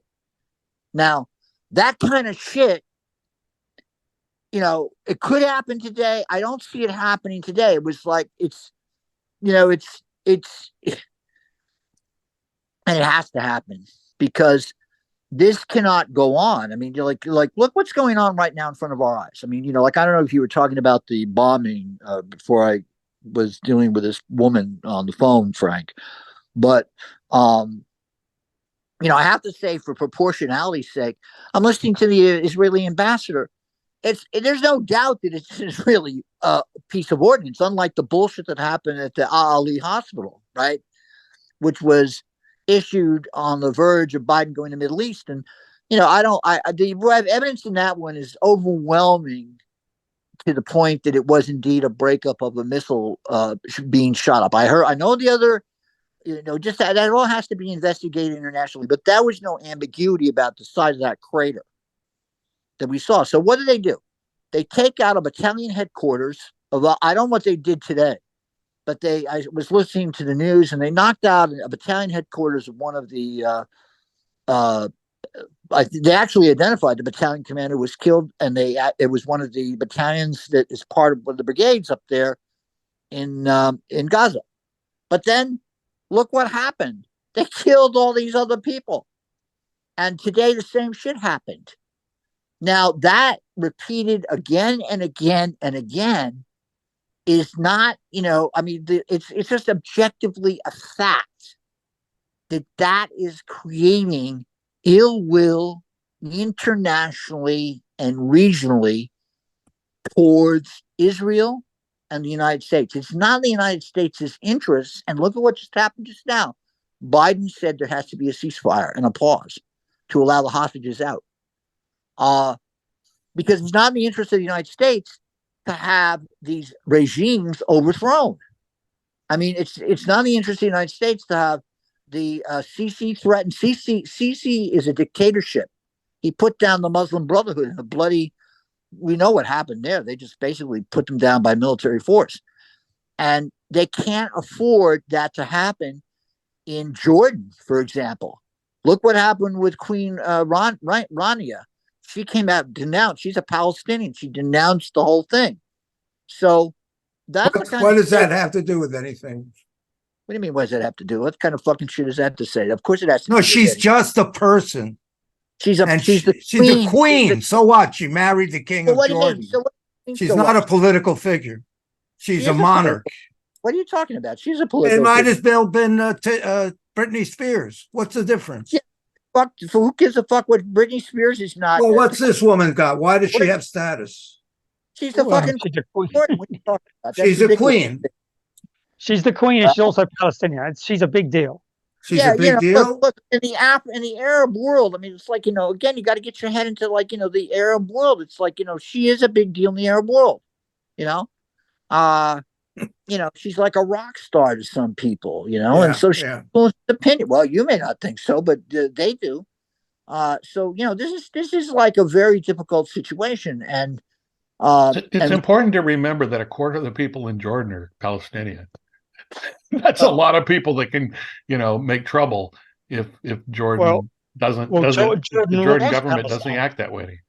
So Jordan was Palestine, remember? Well, no, Jordan, yeah, well, the West Bank was, but anyway, like, and look at militarily what's going on. Like, I know Aaron is still on the phone. Okay, so what they did, it looks to me like they made 3 brigade thrusts into the Strip.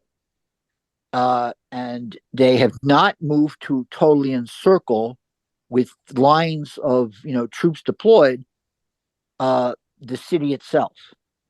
And they're moving cautiously because they've got Israelis whenever they launch whenever they're in these kind of situations, they're very carefully monitoring the impact of international opinion and pressure on them when they launch military operations. So I have a feeling that the Americans, of course, said, hey, you guys fucking stupid. When an American commander, sometimes American commanders had the choices to do those kind of shots, and they decided not to because they realized the collateral damage issue was too much politically for them to have. The Israelis obviously say, fuck this shit, we're going to get these guys, whether we like it or not. And they don't give a fuck about the implications. Well, that, of course, is not going to play well in the United States. And we see that right now. The United States is saying something like, okay, got to have a ceasefire. Because the United States doesn't want to get the pushback. It's getting a lot of pushback, and it's hurting the situation in Ukraine, which I'm sure you mentioned while I was dealing with this person freaking out. Yes and no. I mean, the Israelis have a right to say that it's self-defense, and plus they point out that the Hamas is using these Palestinians as a human shield. I mean, one of the arguments I heard was it's not fair when you compare with Ukraine because Ukrainians have got shelters. Well, what about the 300 miles of underground, basically passageways that are concrete protected underneath Gaza? Apparently, the civilians are not allowed to use that. Really? That's what's clear, right? It's clear that what's being hit is essentially from the blast effects of these penetrating bombs. Right. So nobody is suggesting or even showing pictures of Gazans coming out of underground shelters, because these are all obviously camouflaged umpteen different ways. So no facility was no effort by the supposed government of Hamas has been made to protect civilians. There's no air raid siren. There's nothing. I mean, an air raid siren is not expensive. Okay, you just put a guy next to this thing does not even have to have electrical cords to it. So why not? No, there's no rehearsal for this kind of event. Nothing. Which also begs the question: why are they in this predicament? When I've pointed this out before, it's the Palestinians and Hezbollah in Lebanon. If they'd waited a year Well, They would forget have about. had all the expertise of the Ukrainians and Russians in the use of FPVs and Right, well, drones. well, Well, well, wait a that could minute. be. Well, wait a minute. Just let me finish. That isn't. It makes no sense. That's an anomaly. Yeah. Because had you waited, then there's no way you could park a Well, Merkava even 10 right. miles or Well, 20 miles. There's no place you well, could put them. And well, they've got coach cages on. They put them on. Frank, that's one of the reasons why I believe the Israelis militarily decided to do what they're doing right now, because they know Well, wait a damn minute. that would happen. Well, that is a question. That is a question that should be put out there, which means that, what happened on the 7th, which you weren't here for because you're talking to this woman, on the 7th is so critical. We need to understand what took place here Well, on that particular day, because that makes no sense. I'm not going to go through that again. But, well, but so you what were see, you're basically saying it was a mole that did that, right? Is that what you're saying? oh Mole? no, I'm saying it's more than that. There's been double crosses of the Palestinians in Gaza, and also of the your average Israeli in Israel. But now where it leads back to is Russia. Russia is the beneficiary of I have no this. proof. You've no proof of that. Oh well, wait. Well, obviously I haven't been able to say it Yeah, but because you're you've been on the line with somebody. I'm not going to go through the whole damn thing again. But there yeah, is one thing that makes no sense, is that had this worked, had that operation worked, and they took from 1,400 to 2,000 casualties, none of this would be going on. This would be a completely different situation. Not casualties. You mean Hostages. hostages. Go ahead. I mean hostages. Sorry. If they'd taken hostages in that number, then everything that was said subsequent by Jordan, by the foreign minister of Iran, and by Hamas would make sense. It's like, because there would have been no invasion. And then there would have been an exchange of 6,000, held Palestinians for 1,500 or 1,500 to 2,000. No question about it. It would have happened, and it would have been a victory for the Palestinian cause. including if they killed 1,400 Israelis. I just told you that should not. What I was telling everybody else was that never should have happened. Well, wait a minute. It happened. I mean, we know enough from the evidence of what we saw and the reports. I know it happened. Believe me, I know it happened. Okay. They went in and killed these people. I mean, fuck it. I know what happened. I know that they filmed it, and I know they went. I know that's what they did, but I don't believe that was what was supposed to happen. Oh, come on, man. Give me a break. Wait a minute. I'm not going to give. I'm not giving you a break. I mean, that's bullshit. They went in and killed these fucking people. What are you, crazy? I know they did. Wait. I know they did. No, wait, nothing, man. They went in and killed these people. You're saying that they fucked up and they really should have captured 1,400 people? Look at the footage. And fucking killed them. What are you talking about, man? Look at the footage of these people. Yeah, I've watched the footage as much as you have. They fucking look at it again. Look what they did at that goddamn techno rave. They were pursuing everybody, shooting them in their fucking cars. I know. I mean, come on. I know. I say, look at the footage. Look at these people. Yeah. All right. What are you saying? What was wrong with them? What was wrong with them? There was something wrong with them. By guys trying to kill them. I mean, shit.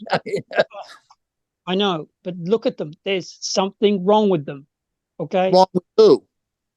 The people who perpetrated these criminal acts. They're young men. Yeah. So what was wrong with them? That's all I'm going to say. All right. Whatever. Okay. No, I understand. Right. Look, you got to watch more TV. They could have been drugged. They could have been anything. They already said they were on cheap crack. They're like, that's already come out. But what I find interesting, what you're doing is you're making an argument based on your assumption that they were actually trying to capture 1,400 people, whereas we know that in reality, that's not what happened. They went and killed people. Correct. And that was, to me, what their intent was. And, I mean, whether you like it or not, but they did. Agreed. That was the intent, but not of Hamas. Look, that's crazy. I mean, did you read did you read what you should read what Ismail Haniya said that day? Glorious victory. He was like extolling them to the skies because now Hamas is now retreating from this, and they're arguing and said, "Oh, we really didn't do that." Come on, like they're a Look, bunch of fucking lying. somebody is being used. That's all I'm saying. So- I'm saying this is Frank. I never figured you were into conspiracy theory bullshit. no, Frank. I'm not. I'm not. You just said it. You just said exactly what happened.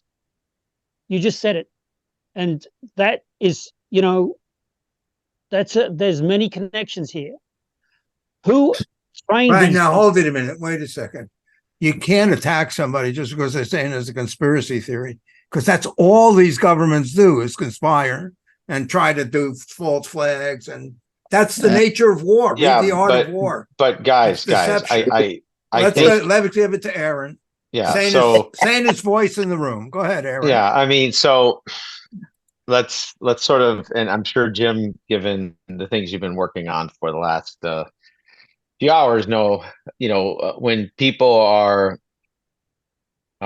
whether in real or perceived crisis or trauma, they have different responses, right? And they have to explain things differently. And just like there are people, I mean, I think a chunk of us were here during 9/11 or down that World Trader in that area. I was down there, and I know people who to this day can't square that very well. And I think there's something to a human mass casualty event that makes that a challenge for the humans. I mean, I think explaining something big and horrible is actually a very human thing.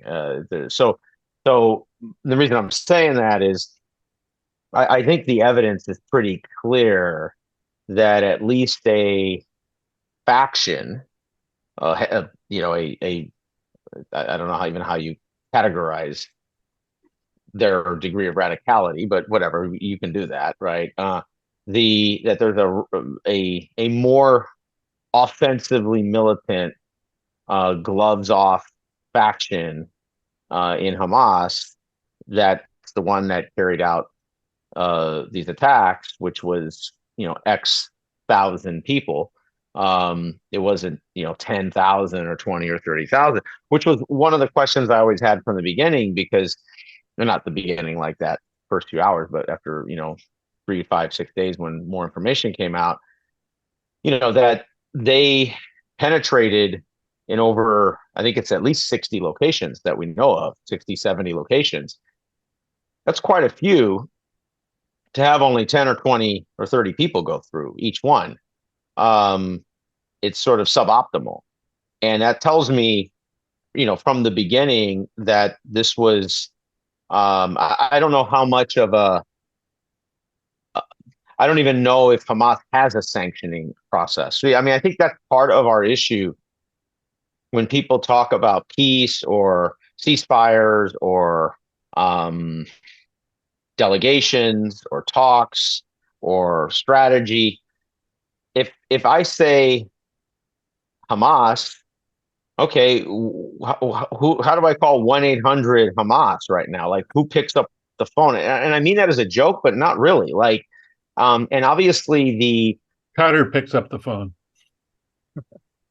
The go-betweens, whether in Qatar, whether in Egypt, whether in West Bank, whether in Jordan, whether in Lebanon, Syria, wherever, all these different parties, which have their own interests, right? Their own sort of chessboard that they're managing. It's still unclear to me that there's this crisp high command of Hamas that can actually instrument to the front. And I think they sometimes can, or there's some factions that have enough loyalty and or enough history that's obviously clear. But there's clearly other factions that are, they're probably not truly independent, but let's say semi-independent or have some degree of autonomy, or did. And I think that's part of the challenge now is structural. It's that, even if let's pretend this, wise man's committee exists of Hamas, of let's say the 20 top mafiosos, and we all know how this plays out. Sometimes you don't want to negotiate when you're in that position because you actually can't come through, and it'll show ultimately that you don't actually have power, right? And I think that's something I think most people are fairly comfortable to be aware of that tenuous relationship between Iran guards, Hezbollah, Syria, Hezbollah, Lebanon, Hezbollah, West Bank, Hezbollah afar, whether it's LATAM or other parts of the Middle East, wherever, or Europe, is that, it isn't like Iran has an ATM machine and a joystick and just goes, no, go 3 feet to the right, go 5 feet up there, change into these green fatigues, right? I mean, it's not that instrumented. I mean, I'm not saying they don't have channels that are that tight. They do, but when you're talking about a movement of, probably several 100,000 members of Hezbollah all over the world, at least hundreds of thousands. I mean, Iran, it's not like this isn't Berkshire Hathaway, right? They're not going to an annual meeting in Nebraska and coming up with their strategy plan for next year, right? It's not that clean. And I think that's part of the challenge that's part of Israel's challenge. Israel knows this. Everyone knows this who knows this about Israel. And when they had to respond proportionate to prior attacks, they could contain that response to a proportional amount of Hamas or Hezbollah or IJA or whatever. But now when you say we're going to clean out Hamas, whatever that means, well, there's a hell of a lot of different Hamases, right? I mean, they don't have an ID card, right? They don't have they don't go to University of Hamas and everybody knows what grade, what year they're in. And so this is a real fundamental challenge to this complexity that we're stuck in this loop that we're stuck in. And the question is, at some point, does Israel keep these brigade-like attacks going? And kind of keeps that rhythm, maybe increases the brigade size to 2, or maybe even up to a division. And then at some point call it a victory, right? And, change the narrative. Because, what is getting rid of Hamas? I mean, some of it is an idea. The other point that was made earlier that Jim was making, I think it was Jim or Frank, I forgot who it was making, is that how enmeshed, Hamas is into the population. It's very similar to how the Samara to Crete, different Sunni triangle offshoots were, and the same kind of tit for tat response with both the U.S. and the Iraqi central government forces just escalated the violence and escalated the hatred towards the government itself and obviously the U.S.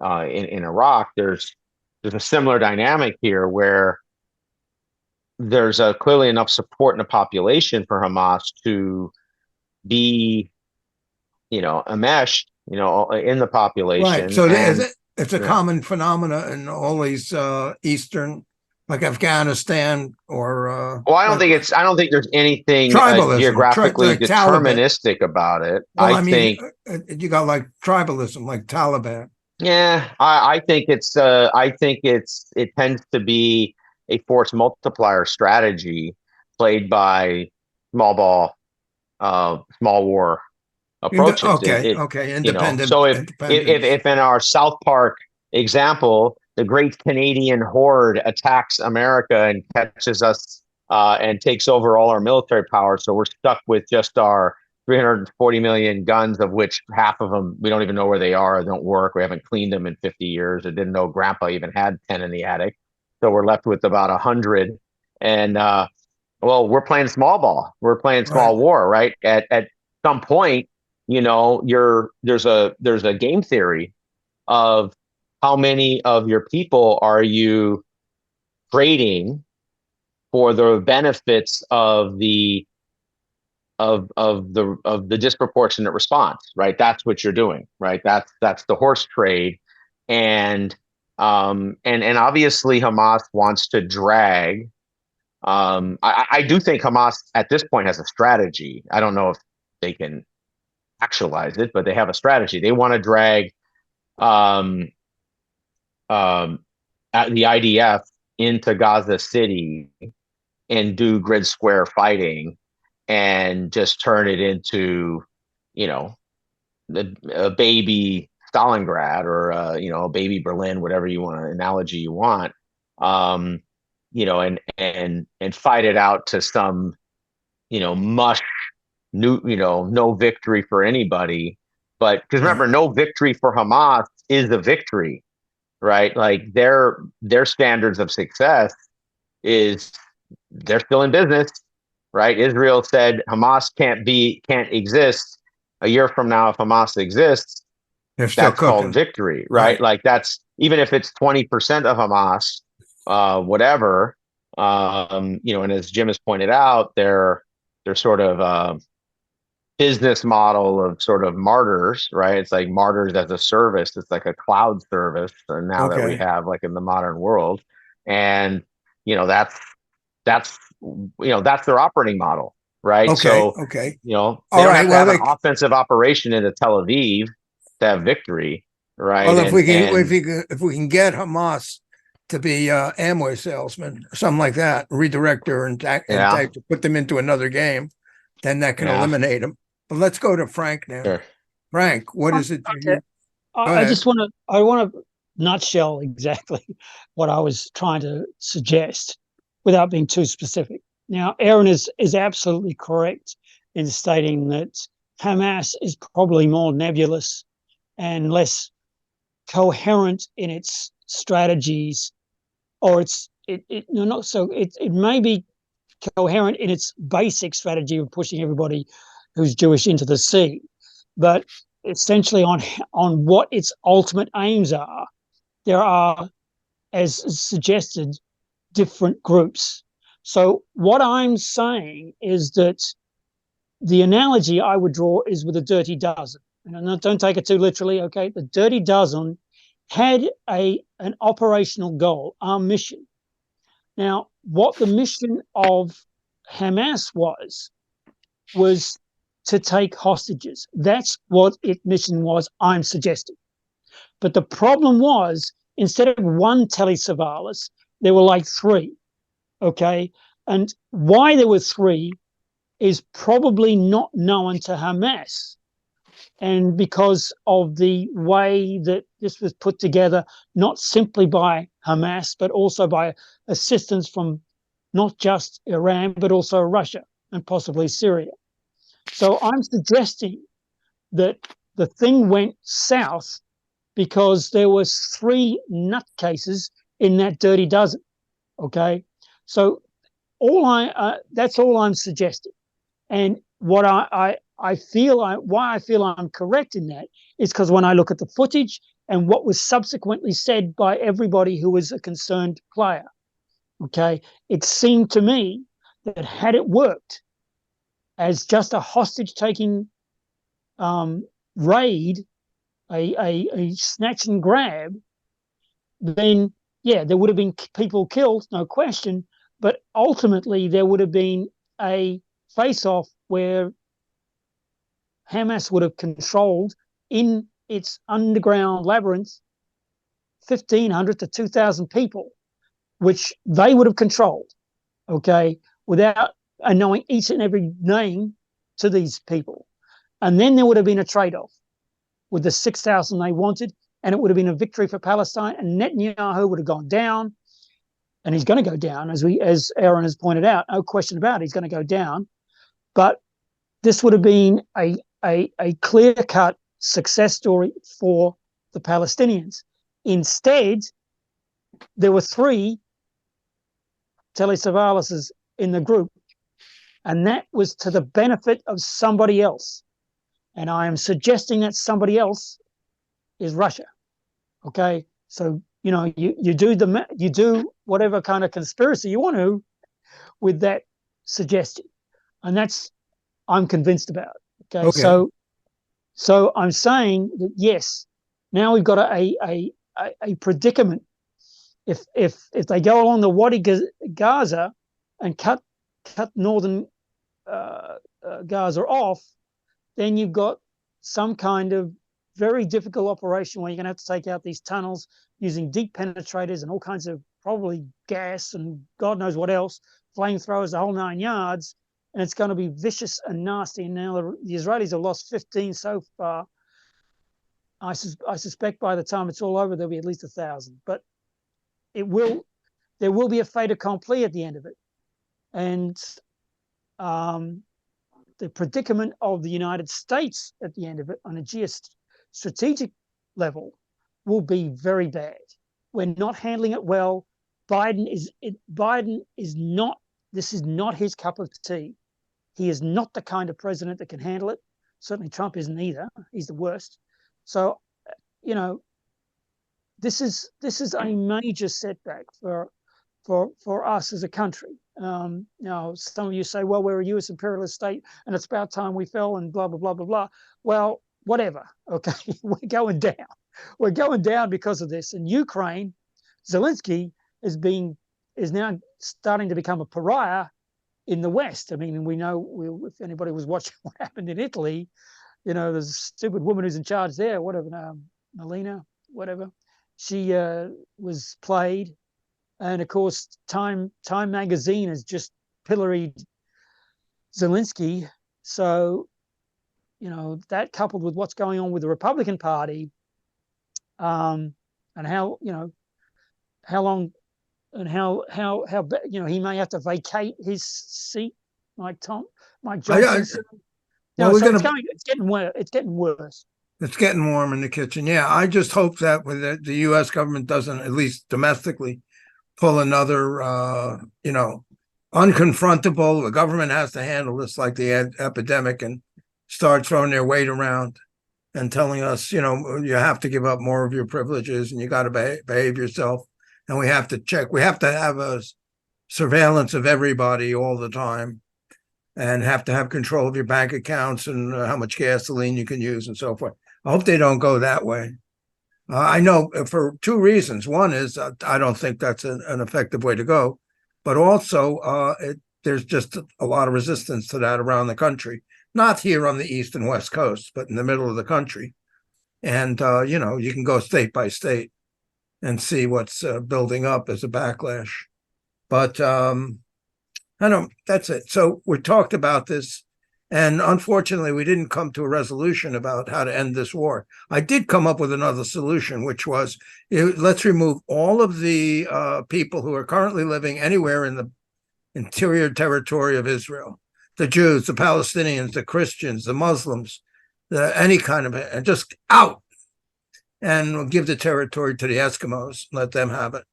And the rest of the people will send somewhere else. They'll send them to the North Pole and the South Pole based on a lottery. Because there's such tribalism and antagonism and vehement, like, those people are corrupt, not me. They are bad, not us. We're bad, but they're much worse.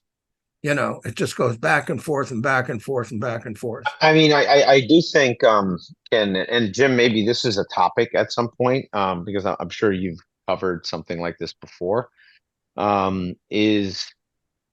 there's a set of permanently highly intractable conflicts and or populations that have so much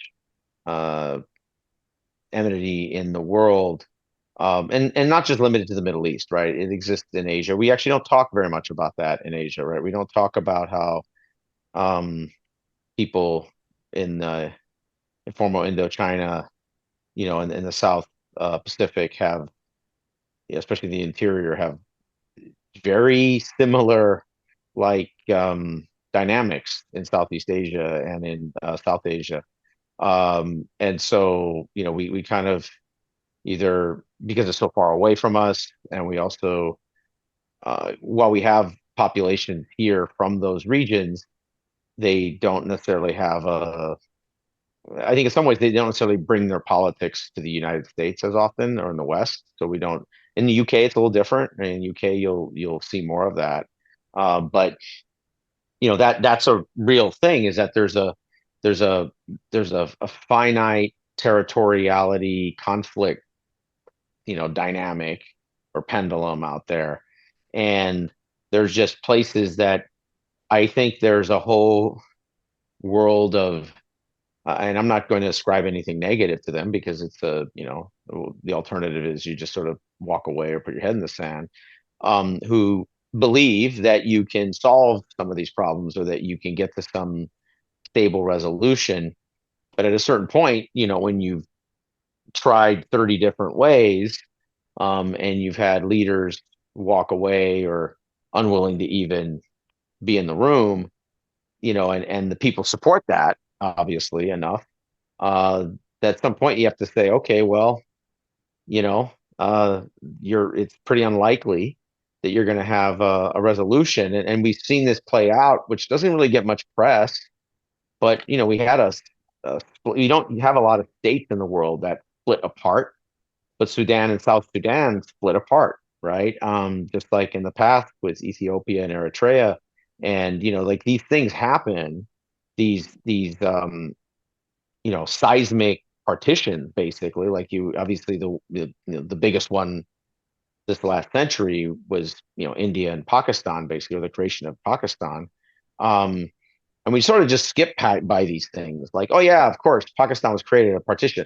I mean, this was, arguably one of the largest forced migrations in human history, right? I mean, so these are the types of conflicts that they pretty intractable. And I don't think there's a whole, I don't think, like, there's no one who's like, oh yeah, I forgot this quadratic equation on this conflict. That's the answer. Like, it's like we've tried every approach from every side of US, UN, international politics, um, the local actors, the regional actors. I mean, every way you can make this casserole, we've tried to make this casserole, and we still come out with, well, they don't want to eat a casserole together. It doesn't matter how you make it, with potato chips or with, mac and cheese, or whatever, whatever your du jour, casserole is. And if that's what it is, at some point you have to stay sort of, marginally engaged. But I guess that's about all you can do, right? And I do think this idea that, Joe Biden or an American president can say stop, and it's like, and they're 9 years old. It's like, I think it's more likely like they're 45, and try to tell your 45-year-old kid to stop. Yeah, if they feel like that makes sense, then they'll stop. But it has less to do with you saying stop.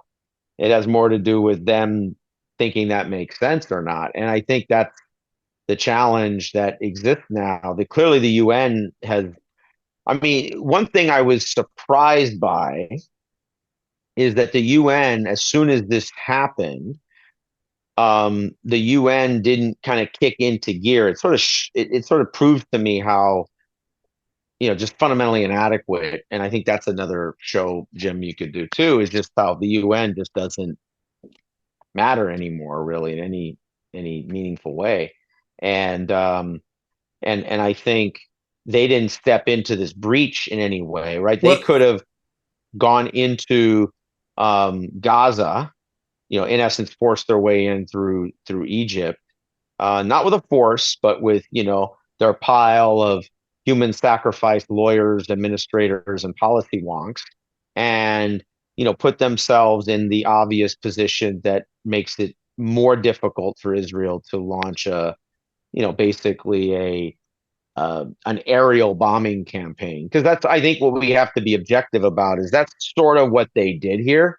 It's a more targeted version, but everyone that's ever run an aerial bombing campaign, they all say the same thing. It's a pretty targeted version, right? You can go all the way back to World War II, and so I think that might have been the one thing that would have calibrated them to some degree. They still would have run the campaign, but it just might have been a lot more.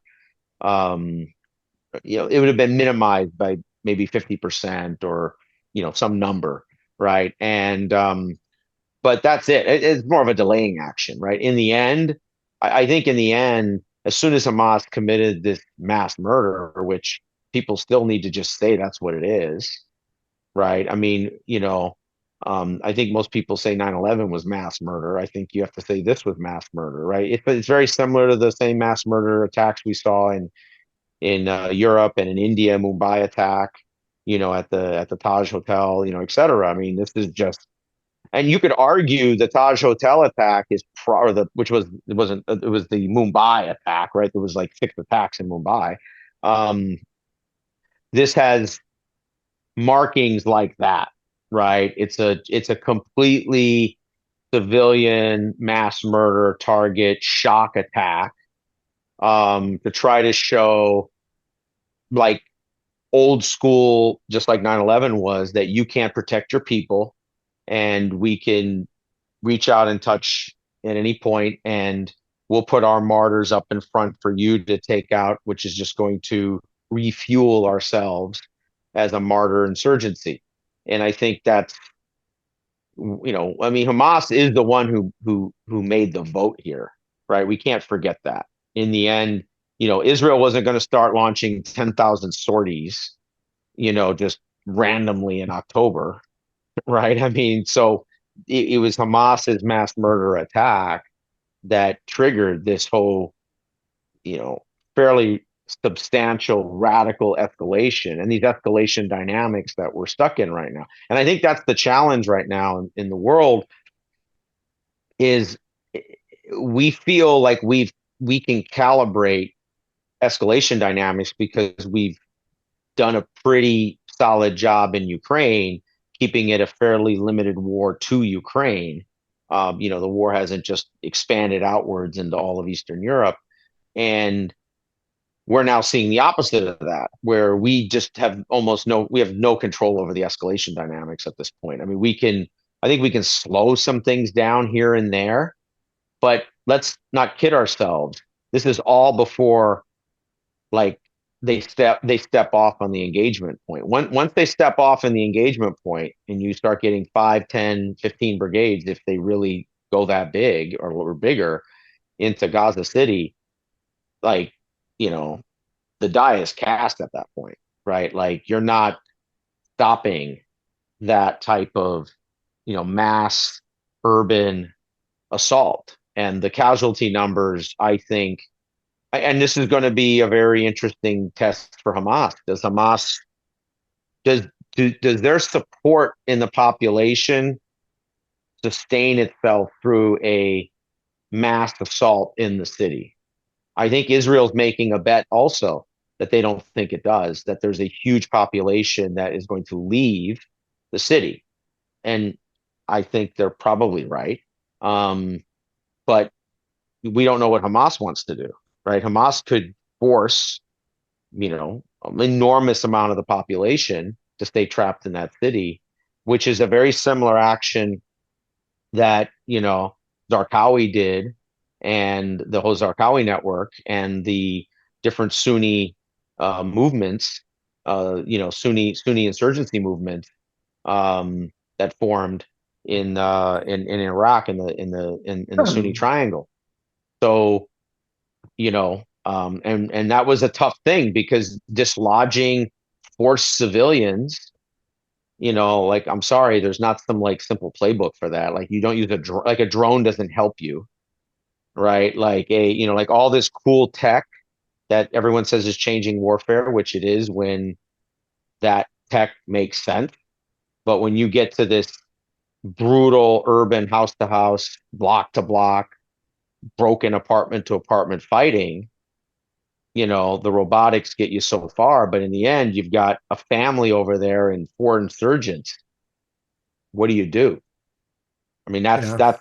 that's where that's where this is going. Like, I mean, I think people, and nobody's really talking about it like this. And this isn't some JSOC operation, right? If this really goes, this is, 5, 10, 15 brigades, armored and mechanized infantry brigades in a urban city running a cordon, concentric cordons as they target each. It's like harmonics, right? You create these concentric circles for your grid square you're targeting. Strangle that one, level it, eliminate everything, then do it again on the next grid square, and then eventually you have 2 or 3 of these going at the same time.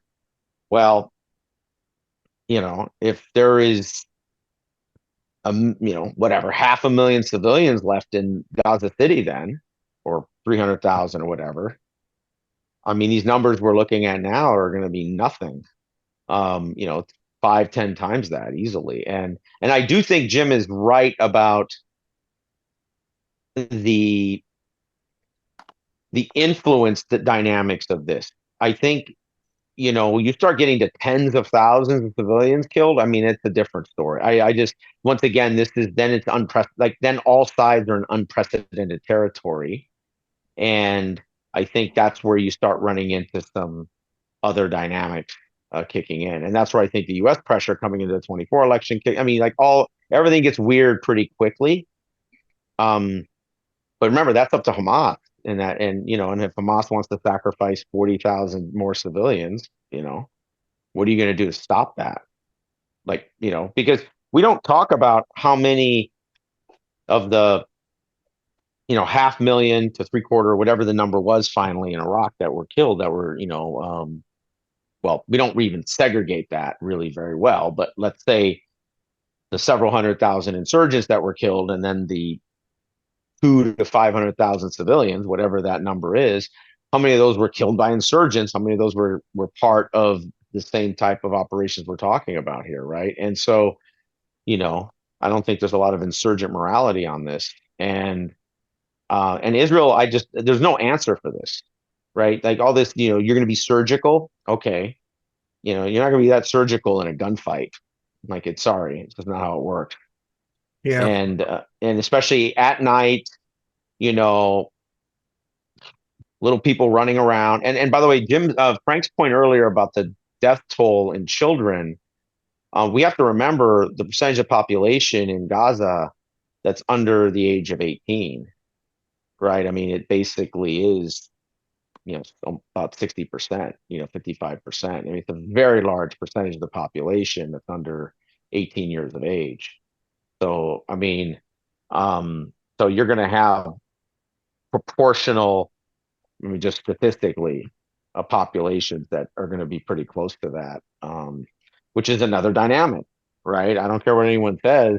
There's something about fighting age men, and there's something about kids and old people, and I think Israel is in this difficult position now, some of which they created, obviously, but some of which is just the dynamics that Hamas created, right? Hamas understood, or at least that faction did, that this type of attack was going to radically change the existing calculus. And it did, right? They, just like Al Qaeda did with 9/11, they changed the whole calculus. And so where that leads, is going to be a question. I mean, Israel can't stop Monday. That's obvious. But have they sold the Israeli population on a year from now? No. This Right. looks a hell of a lot like what we were doing going into Afghanistan. Did everyone in America believe, yes, we've got to get rid of Al Qaeda? Yes. Did everyone believe we were taking on the Taliban? No. Kind of, but only in so much as we thought that meant they supported Al-Qaeda, not eliminating the Taliban. Oh, by the way, does that mean the Pashtuns? Okay, that's kind of hard because they're like that other group, like the Kurds. They're bigger than the Kurds, like 10 plus million people. All right. You're not taking on the Pashtuns across 3, 4 countries, right? So what does that even mean? Right. So, pretty soon you're rebuilding Afghanistan like rebuilding, South Korea in 1954. It's like Groundhog Day every year in Afghanistan. It's like 1954 in South Korea every year for 20 years. Right. And I don't think that was never sold to us. Now, could that have been? I think some of that could have been, but that's a different story. And I think Israel, and then part of the problem is all these narratives people have, which is, oh, they just want to ethnically cleanse Gaza. I mean, I'm sure there's some faction that has that pipe dream. But number one, it's just not mechanically possible, right? Egypt's not going to allow 2 million people into Egypt, right? And you're not going to build some new Gaza in the Sinai. How's that happening? Right. And, I don't know if you guys remember, you had that whole Gaza 2.0 Sinai pipe dream, that's bounced around since the 90s too. Every decade that one pops up. But, so what are you doing? You're moving Gaza City 14 miles. That's basically what it sounds like. Well, the thing is this, Aaron. There's going to be it's going to go one way or the other. It's not going to go into World War III. No, of course I not. already spoke to a couple of saints close to God. He says, no, the world's not over yet. You guys, you got to continue to suffer. You got to keep watching those reruns. So it's going to end one way or another. Maybe a third party comes in, some other country. I don't think any third parties the make UN, a difference here. All right. I understand. It is an enigma. It is a problem. I don't think Israel's going to move to New Zealand. That Jewish population. It's a small population. Look, I think in the end, I think in the end, Israel goes as far as they can into Gaza City to construct what I argue they're going to do, and I haven't really heard anybody say this. They're going to build their own DMZ, is what they're going to do. And as far as they need to go into Gaza to build a DMZ, they're going to go and do that. That to me, because what's the contract with the Israeli population right now? Eliminate Hamas? Yeah, sure. That's an aim. That's like, yes, I want my kid to get into Harvard. That's like a theoretical aim or whatever. I mean, my kids are older, but you know what I mean? Like that's an aim. But fundamentally, what's the contract? The contract is this never happens again, period. Like that's the contract right in front of you. And so to me, well, okay, what is the effects to generate that doesn't happen again? Well, you have to construct a Gaza DMZ is what you have to do. And it starts from the north of Gaza as far down as they can make that work. I don't know, half the way down. I don't know, whatever that is, 10, 15 miles down.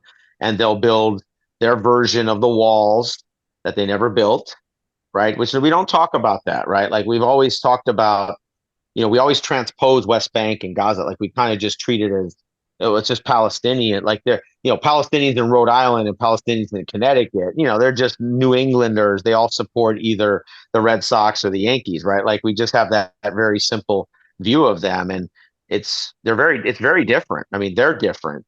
Their politics is different, like everything about it. Right. And we don't discuss Hamas really in an honest way. Look, Hamas basically is a military junta. I mean, that's what they are, right? They had basically a coup in 2007. They ran one election and then they said, we won 44%. Elections are done. It's Miramar, right? Like that's how I look at it. Like Hamas is running Gaza the way, like you could do a workshop with the junta in Miramar and they could trade notes with the Hamas junta and do a best practices on how to control a population politically and socially and economically and with mafias and, et cetera. I mean, they're a lot closer than we think in terms of behavior. And nobody in the West is talking about that. right? I mean, they're just not, right? I mean, if the junta in Miramar launched some, catastrophic attack, I'm just making this up, a catastrophic attack next door, what would we be doing? We'd be calling them a junta, we'd be isolating them, blah, blah, blah, diplomatic tools, etc.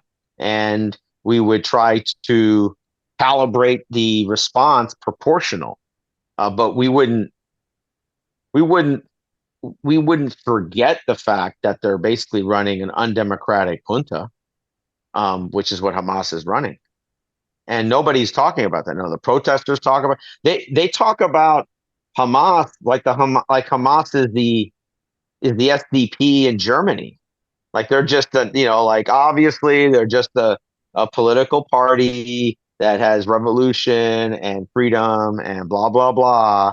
It's like they're just another normal political party. Well, they're not. And their benefactors, or some of their benefactors, Muslim Brotherhood isn't either. Muslim Brotherhood did the exact same thing in Egypt. We won the election, no more elections, and and obviously the Egyptian they forgot one actor and all that, the Egyptian military. So, that was a design error by Muslim Brotherhood. But Hamas doesn't have that problem, right? There's not. They've gotten rid of all their competition in Gaza, politically and militarily and security wise. They have some obviously franchises. There's your answer. There's your answer. Another force comes up in Gaza, another political force like a Saddam Hussein, and he eliminates any opposition ruthlessly. Yeah, the problem with another that theory, another gangster. Yeah, and he comes in and he's a gangster, but he's more favorable. He makes deals with Israel. He makes deals with NATO. Yeah, but remember that gangster is not going to have legitimacy with the population of Gaza. See, one of the challenges you have. No, he's not going to be popular, but it's like Saddam Hussein. He's going to. Yeah, but where's his force? It's not just the guy, right? Oh, Don Corleone. Be sponsored. It's going to be. Well, how did it happen in most other countries? How did Mussolini get control of Italy? Well, okay, but Perón look, think of it this way. No, but let's be very real here. You have natives, right? These weren't outside proxies that came in. Paraguayans didn't come in to support Perón. It was Argentinians, right? You had the same thing with Saddam, right? That's why it's the Sunni Triangle, right? To Crete. Right, you could argue Tikrit was the Sicily of Iraq for Saddam. Right, that was his. That's his Corleone. Anchor point. Yeah, that was his anchor point as a mafioso. Right, so and I mean that, right. And the challenge you have is Hamas has had decades to clean out Gaza of any competition, any effective competition. I don't think they're that organized. I don't think so. I think they got wimps. You don't think there's nobody there? Phenomenally well organized inside Gaza. Inside Gaza, absolutely. Yeah. They control, all the markets. They control all the resources. They control all of, everyone pays the VIG. Everyone pays their Hamas tax, basically. I mean, they run the economy like the mafia ran different parts of Italy in the 50s, 60s, and 70s, right? You're not dislodging that. You're not bringing in a legitimate domestic actor. And the problem with West Bank, because this is where they're all Palestinian thesis falls apart, because the Palestinians in the West Bank, which are Hezbollah, some Islamic Jihad, Fatah, Palestinian Authority, and then there's 3-4 militant groups that are kind of baby Hamases that they're trying to get footholds that the others are trying to get rid of. If you try to bring in Palestinian Authority to Gaza, they don't view them as legitimate, not even an ally. Gaza. I mean, what I would argue, and I don't think anybody says this, but I actually believe this is really happening. In some cases, has happened, and maybe the people don't even realize it, because I think when this happened, people don't. Whenever they're from a place, because they're so engaged. I would argue these aren't Palestinians anymore. These are Ghazians, right? Who happen to have Palestinianness to themselves, but they're Gazan, just the same way as. Wait a minute. And so, Is it an enclosed population? So, like, in other sure. words, it's inbred. There's no Well, yeah, I outside mean, of course it marriage. There's is. no Yeah. emigration. I mean, there's a tiny amount, but it's But not. I mean, for two essentially, point, it's all within yeah, one yeah, herd. exactly. Which means kinship networks, They all tribal look the kinship same. networks. Now they're starting to look the same. Well, yeah, I mean, look, let's be very frank here. Until very recently, barely very recently, how much was Sicily, Italy, from Sicily's perspective versus Italy's, Romans' perspective, i.e., dominant dominion of Italy, right? So the Italian project, which is 100 and unified Italian project, 170 years old, Yeah. well, from a creation of Italy, and 250 years old from its concept. Um, it's pretty recent that the Sicilians are sort of like, okay, fine, you know, like, yeah, yeah, like we're Italian, but you know what? They're Italian the way, and you see it if you ever go to Barcelona, or if you're a football. I'm a big soccer fan, so you see Barcelona and against Real Madrid. I mean, that's not like a fake rivalry, right? This is a political rivalry that goes back through the Franco regime and goes Yeah, back yeah, even yeah, yeah, before yeah. that, This right? I mean, happens. Well, it this happens is everywhere. it happens everywhere. It happens in Bergen County. I That's mean, right. It happens everywhere. it Everywhere. happens. It It's happens. in LA. It's in LA. People in Long Beach who are Yeah. like, I'm not in LA, I'm in Long Beach, and You know what that. gets me in Manhattan? Yeah. Do you live above 42nd Street or below Yeah. 42nd Yeah. Street? Yeah. I mean, I've So, known friends in Manhattan yeah. say, I never go below 42nd Street. Yeah. Are you kidding? Yeah. But I guess what I'm arguing Yeah, is you get that that. So it's a very this, isolated community. yeah, So it's this like a little, Gaussian, it's like the this, Vatican. It's small. yeah, well, I mean, but 2.2 million people, right? This is not a tiny population. And Oh, that's pretty small. well, but in Ah, a space that's 30 miles by like 6, that's pretty what's the damn. I mean, population in New Jersey? I mean, it's not a big population. well, but the way you might want to think about it is, The density is high. yeah, the way you might want to think about it is you take the whole island of Manhattan up through the grid part of the Bronx and put that 2 million people in there. And that's about what Gaza is, except you take away, or you keep the East River, whichever one you want. And then the other side, you slam it against, No, whatever, no. Long Okay, Island so or it's Jersey. conceded. It's high density, and It's high density. it's a monoculture. It's one community. It's one language, Yeah.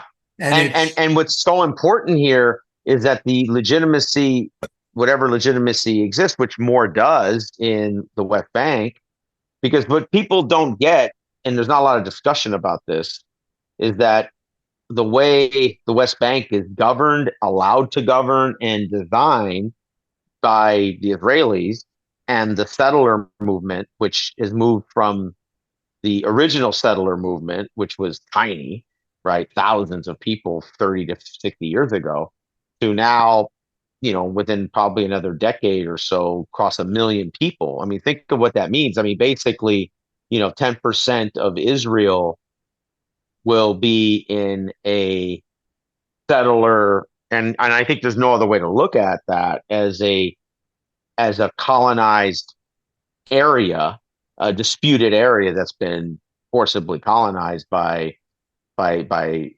pure right. believing settlers, right? Like it's a different thing if a bunch of Tel Avivians, moved to these communities and began this massive integration project with people in the West Bank and built tech companies and agriculture companies and blah blah blah.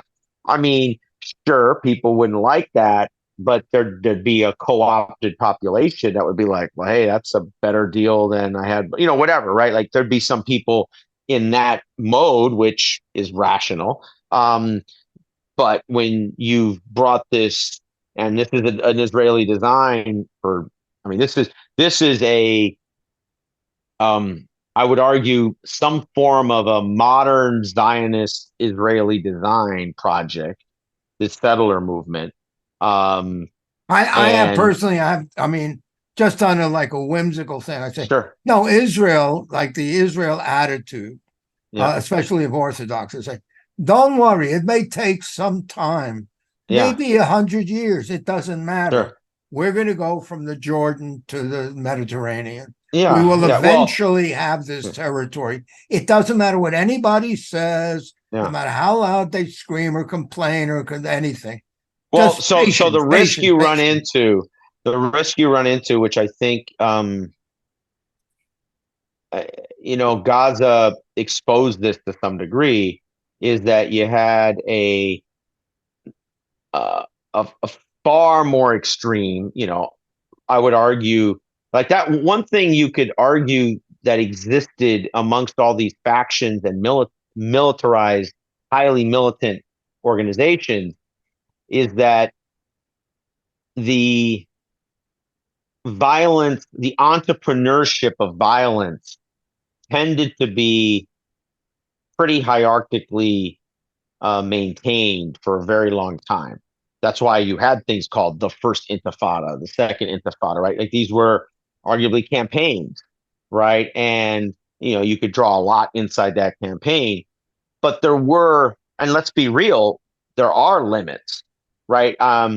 Does anybody believe that I mean, I'm throwing something out there that is pretty awful, but I'm just using it No, that's fine. Go ahead. as a device. Does anybody believe that any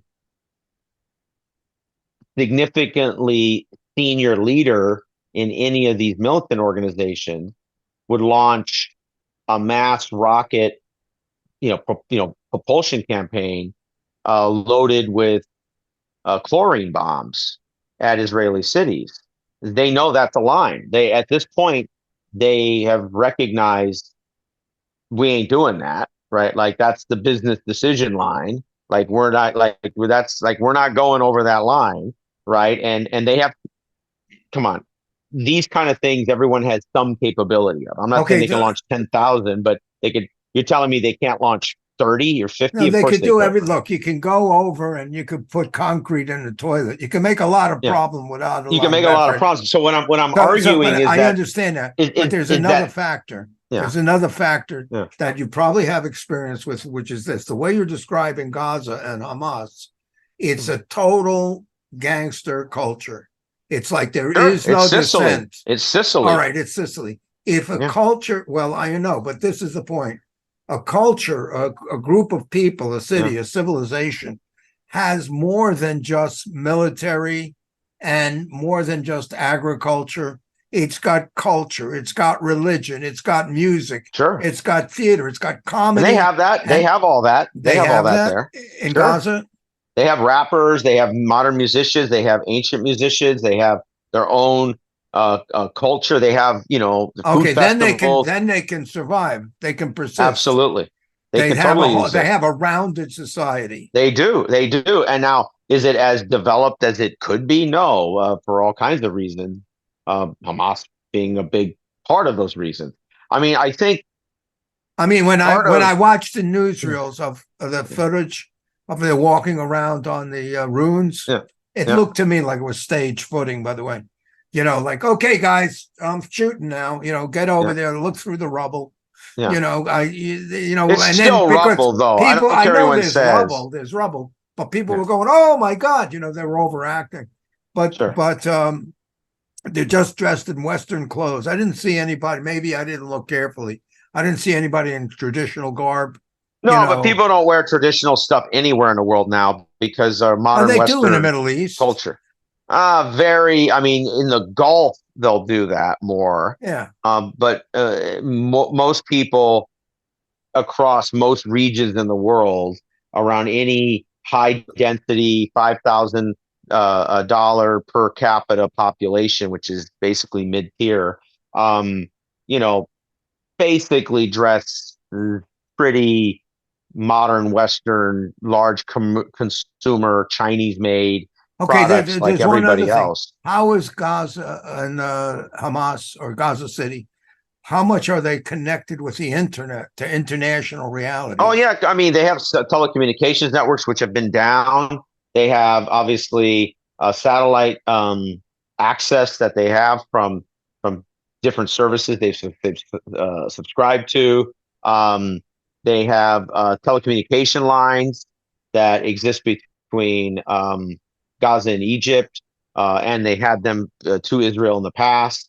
Provided because Israel and Egypt basically provide infrastructure services that They do. So Israel provides water and electricity. They do ish. So as they do if they choose to. Yeah, exactly. And that's part of, and this is where Israel is in a, I would argue, long term, they are in a position that's unsustainable, right? Like it's been pretty much accepted, I would say, and especially I think the war in Yugoslavia sort of finished this for good in history, which it should have been by end of World War II, but took us another 50 years. Oh, by the way, Bobby Knight just passed away. That's pretty wild. He was 83. Who's that? Coach? The coach of Indiana, the famous Indiana coach for basketball, college basketball, and used to throw chairs. Okay. You're not a sports guy. That's okay. But so what I was going to say is the fundamental challenge that you have is that if Israel targets the whole population, it's basically accepted finally, which is good, that you can't target a complete population when it comes to anti-humanitarian essential commodities. Well, essential services, and then also just targeting the whole population itself, because we've classified that from the experience in Yugoslavia as a form of ethnic cleansing and or applying a population-wide determinant to pay for the cost of members of that population. That's and I do think so this is the challenge Israel has. Do they go into Gaza City, build this DMZ,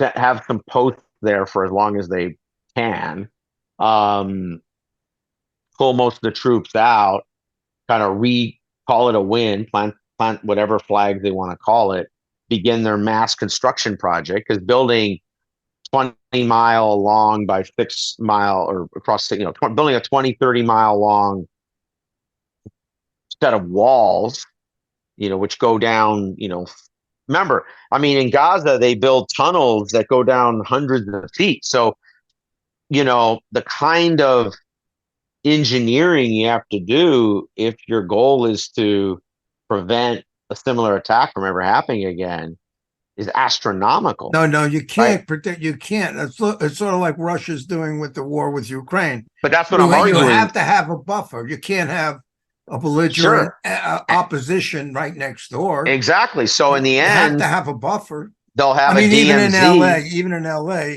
we have an entire Korean community living in between the white left west side and South Central, African American and Latino. So they've moved in a whole bunch of Koreans to populate Koreatown in between as a buffer. Yeah.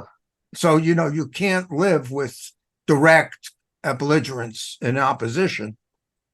Well, I mean, LA is not a great example because it's nowhere near as conflictual as this is. I mean, what I would say what I would say objectively. Well, we had a is that- riot here. We had a riot. No, one I know, riot. I know you did. Absolutely.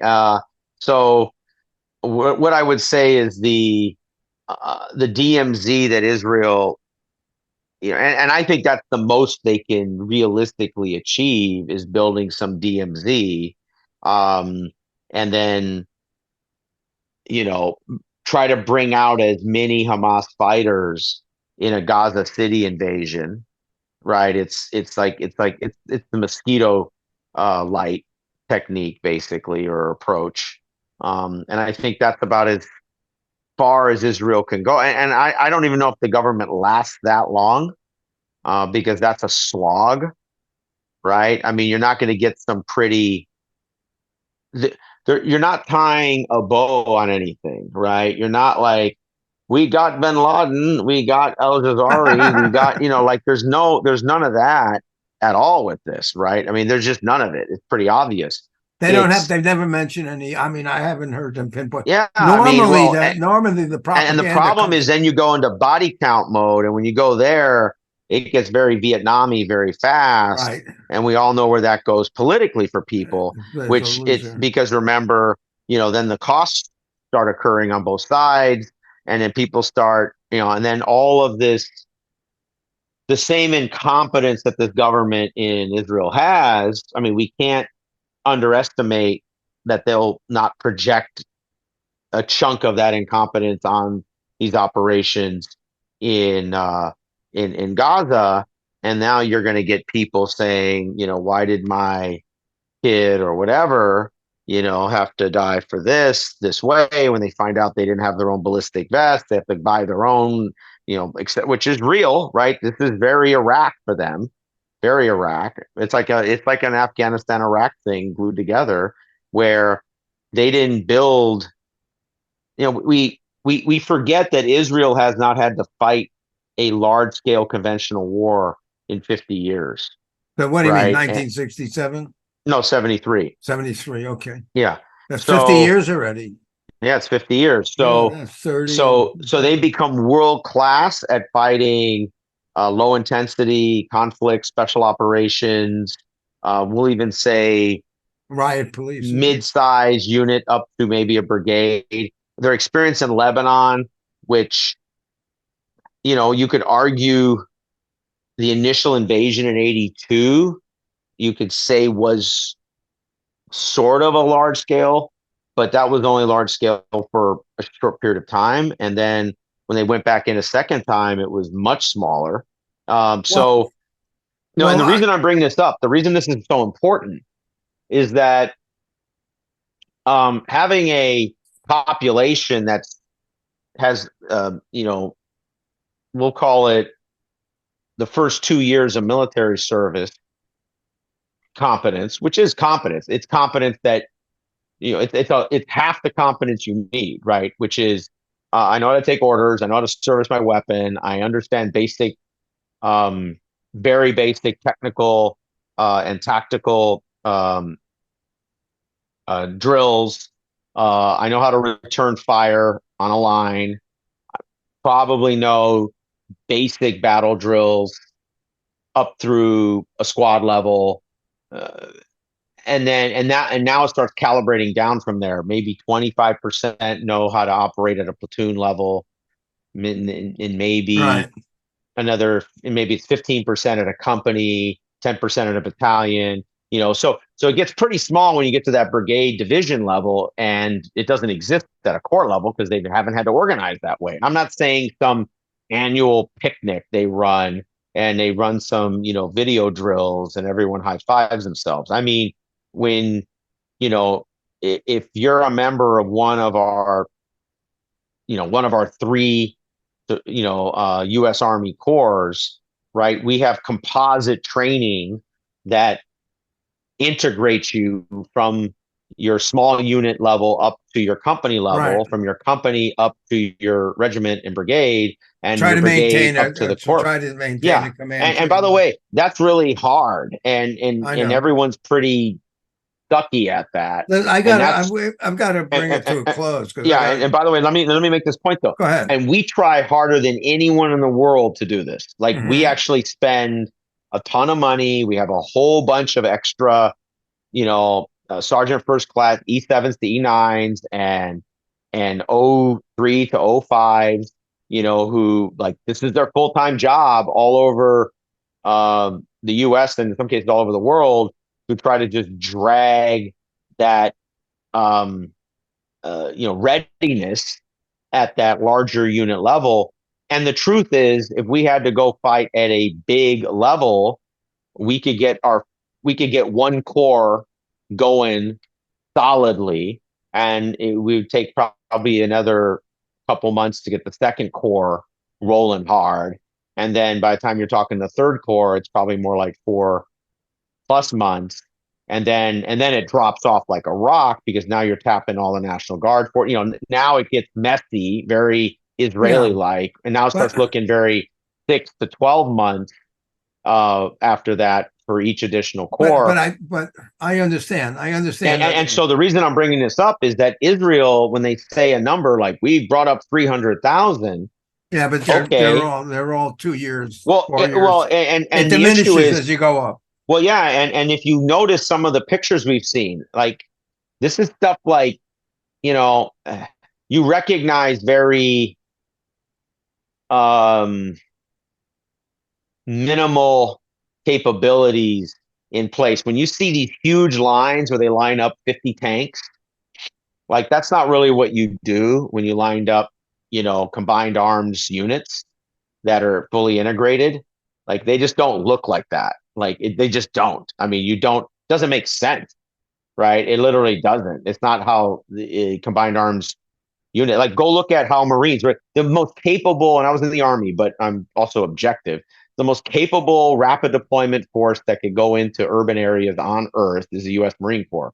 Period. Like you you call them right now, first, second, or third Marine Division, and they can get an urban Marine task force brigade measured in hours, 50, 100, 200, whatever hours, to a GPS location of a city somewhere and fight the Marine Corps urban doctrine in that city, and bringing all combined arms together.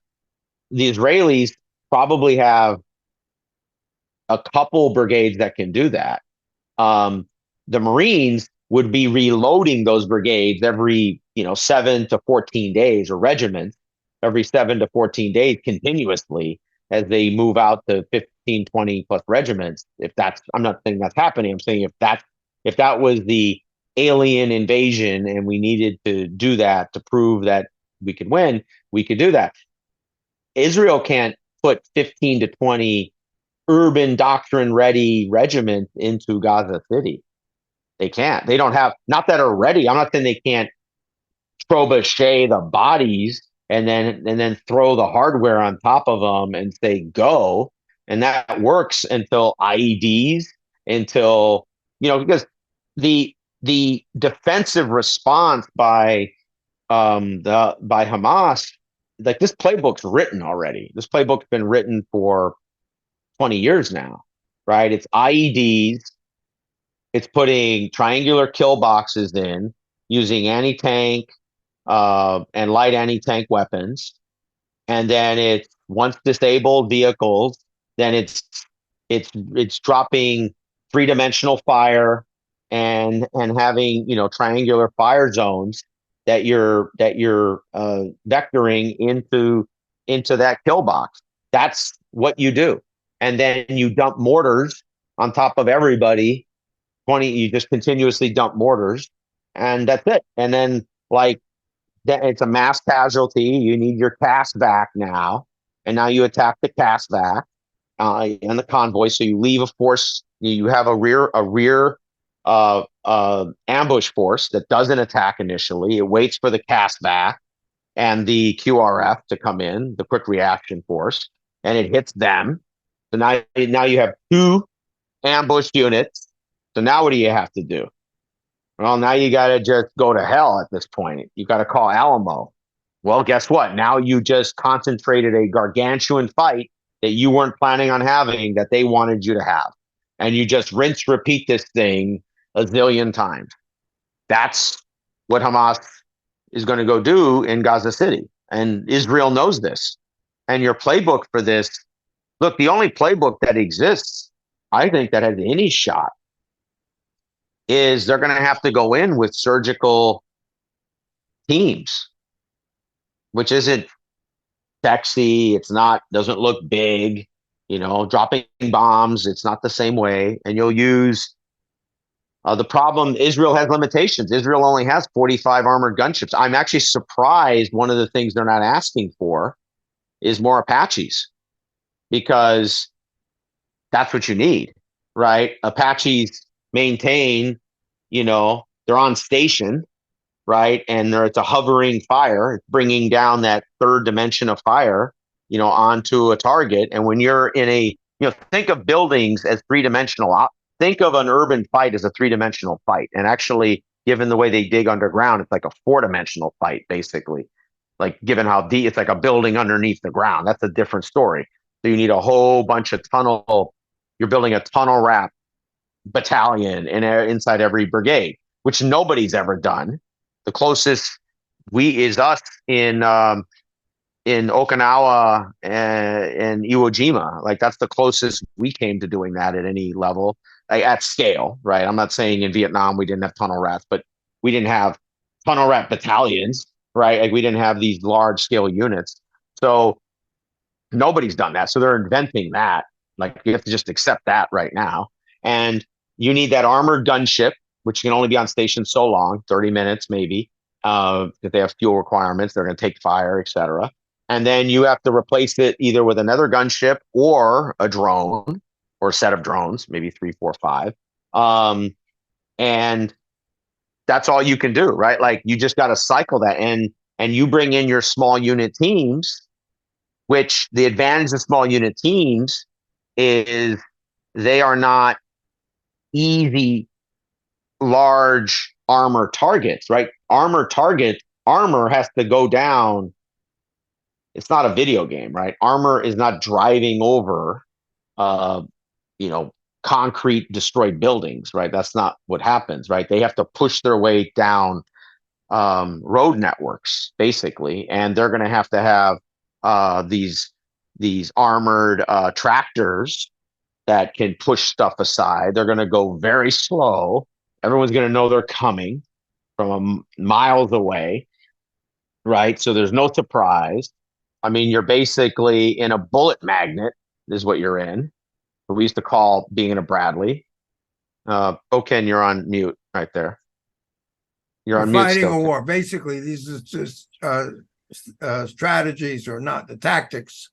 I understand. And then Israel isn't, I got it. There's a problem. Yeah. But getting back to the other thing, there have been shifts in political orientation in the South.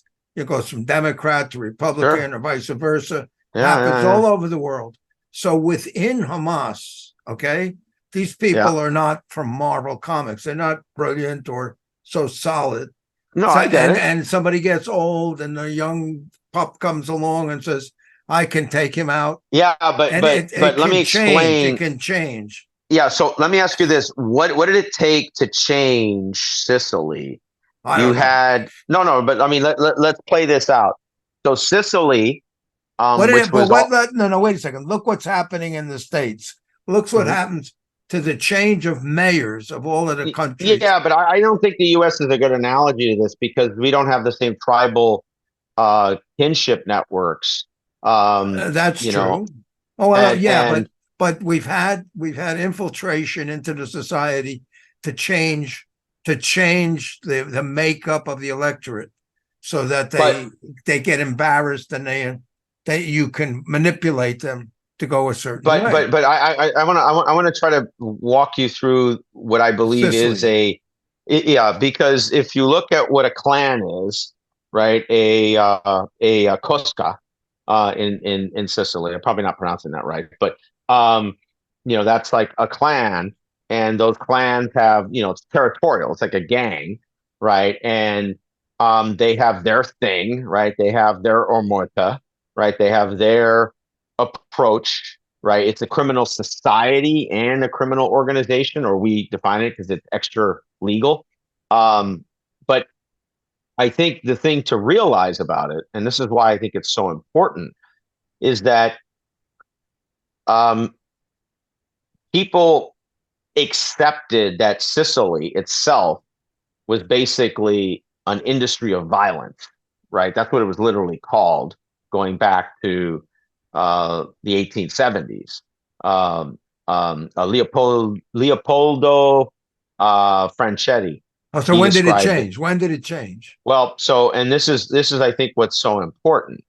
So what happened is in the 1980s and 90s, so there was a set of mafia wars, right, that started in the 60s, right? And then you wound up getting a concentration at the end of those mafia wars, so that you basically um, had their own Hamas mafia.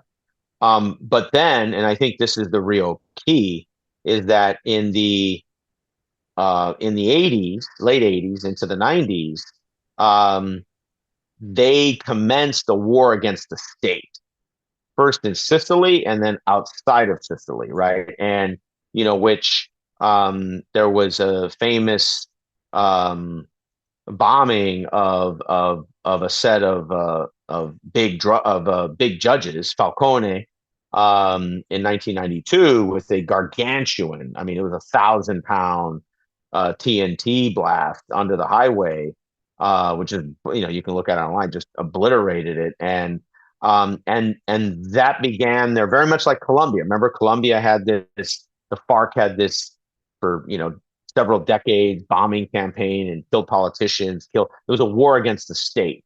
So basically, what happened is that once that war against the state occurred, then the state had to respond, and that's what we're seeing with Israel right now, having to respond. Now, they had to, at an extrajudicial level, go to war with the state of the industry of violence that was Sicily, which was brutal, right? It's still going on 20 to 30 years later, 35 years later. It's a lot smaller now. It's probably 15-20% of what it was, 35 years ago, but it's still there, and it's arguable it's never going to go away. And I think the thing to realize is it took the war against the state to trigger the rest of the rest of Italy, to basically say, hell no. You know what I mean? Like, we're authorizing this war against the mafia, and they treated it like a war against the mafia. And I think Israel is responding like it's a war against Hamas.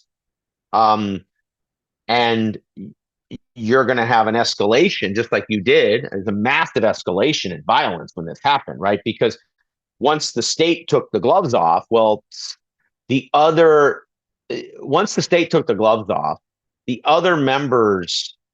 So the thing we don't realize is not everybody has unanimity in approach anywhere, right? In any family, any kinship network, any violent network, it doesn't matter. Any gang, any organization, company, it doesn't matter.